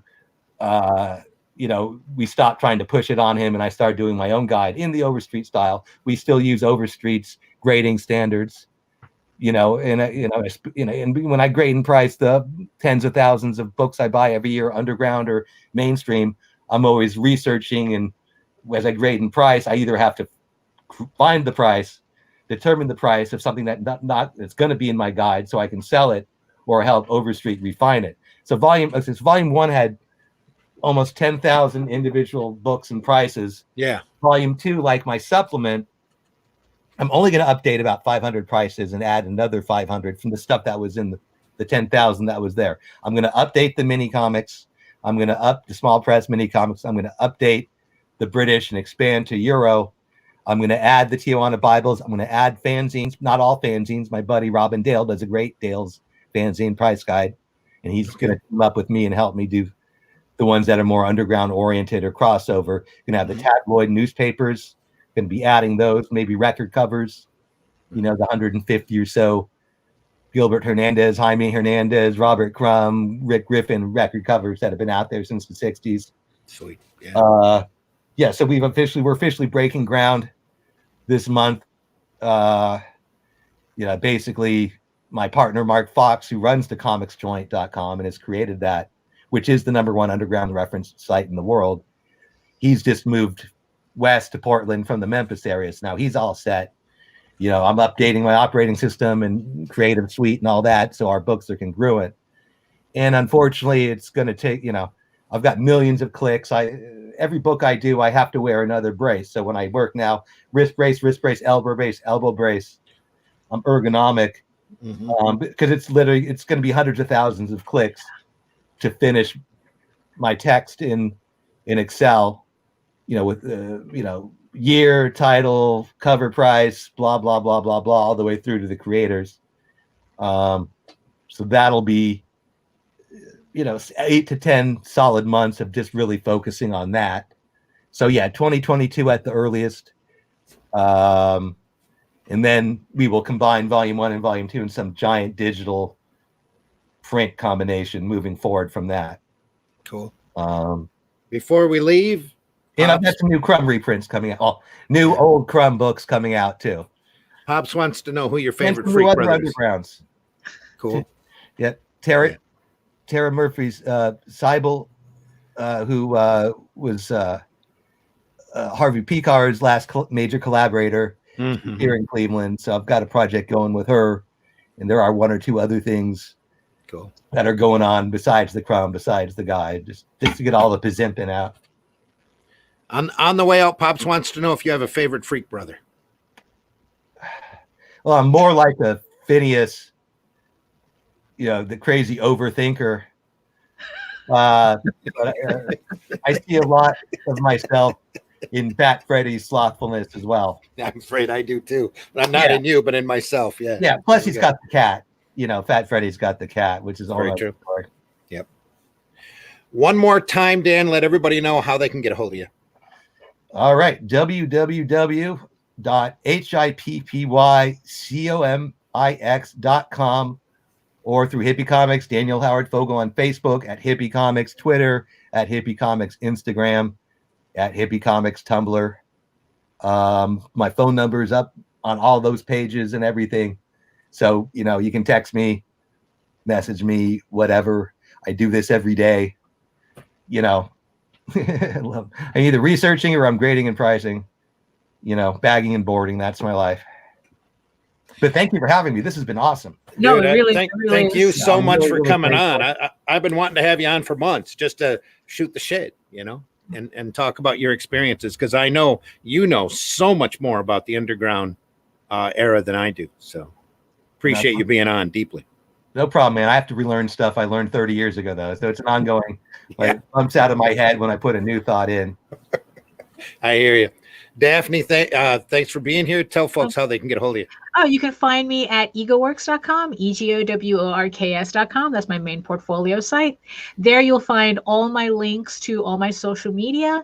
You'll find also my comics, Ego Raven, Heir of the First Unicorn, which you can read for free on that website. You'll also find a link to my other comic, Tall Tales, if you prefer your fantasy to be more running, jumping, skipping, climbing Mount Doom type. And you can also read that for free as well. There's a link there.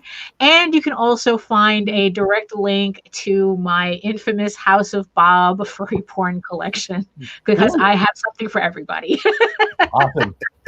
There are some furry stories from back in the day I could be telling you. Oh, yeah. No, we could probably do an entire episode on that. Yeah. Yes, we could. Yes, we could. Yep. We should. It's got some good friends still. Because there's doing a lot of overlap with underground and furry fandom. That's Yeah. for sure. Yeah.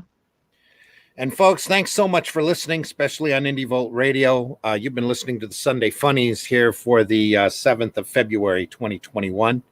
We want to remind you that tomorrow night at 9 p.m., there'll be a program called It Came From Webtoons that's hosted by Eric Hodson and Michael Oden, where they talk about digital comics, usually comics that you've never seen. There's some awesome works up online and some awesome creators that you get to see and talk to. Then Tuesday night at 9 p.m., Varian and I will be back with the Live Wire program. Maybe Daphne, if she's around. Everybody, we have a whole family that are always invited to come on a regular basis.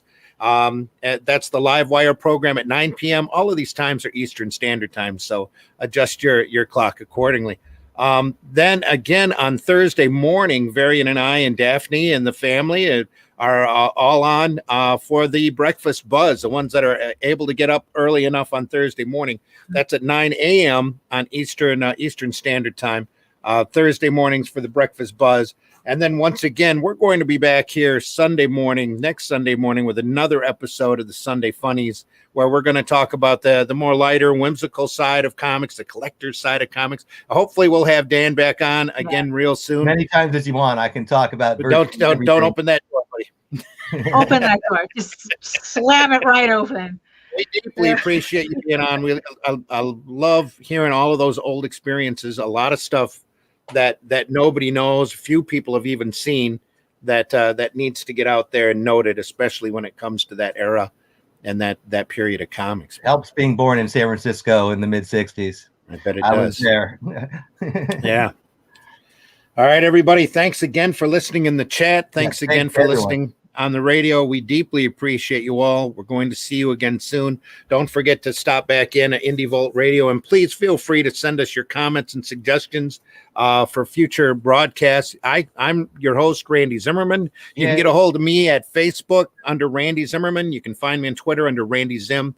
I also have a YouTube channel that I have switched names of. It's now called the Arrow Comics 4.0 channel, and I'll have more videos up there real soon because I'm bringing Arrow Comics back. We've got a lot of stuff to publish, a lot of stuff to talk about, so expect to see a lot of content up there again very shortly. And we'll be talking more about that Indie Volt Revolt anthology that we're putting together and printing also. We did a show last Sunday where we talked about that quite a bit and got to show a bunch of that stuff off, and I've gotten even more artwork since then, and there's another cover coming that's just cherry sweet, amazing stuff. Great things coming, folks. So we appreciate you listening. We're going to go out the same way that we came in, and we also want to appreciate Varian Grant, who our fearless leader here on Indie Volt, for giving us this space and hanging in there for as long as he possibly could. But I think he drifted off and had to go on. So In the end, Dan, we have this all important question that we usually ask everybody. Here's the question. Do you draw the Flintstones naked? There's a market for that. No, but I have friends who do, and I've got some work in my portfolio I can show you. There we go. All right, everybody, take care. Have a great week. Stay healthy. See you soon. Ciao.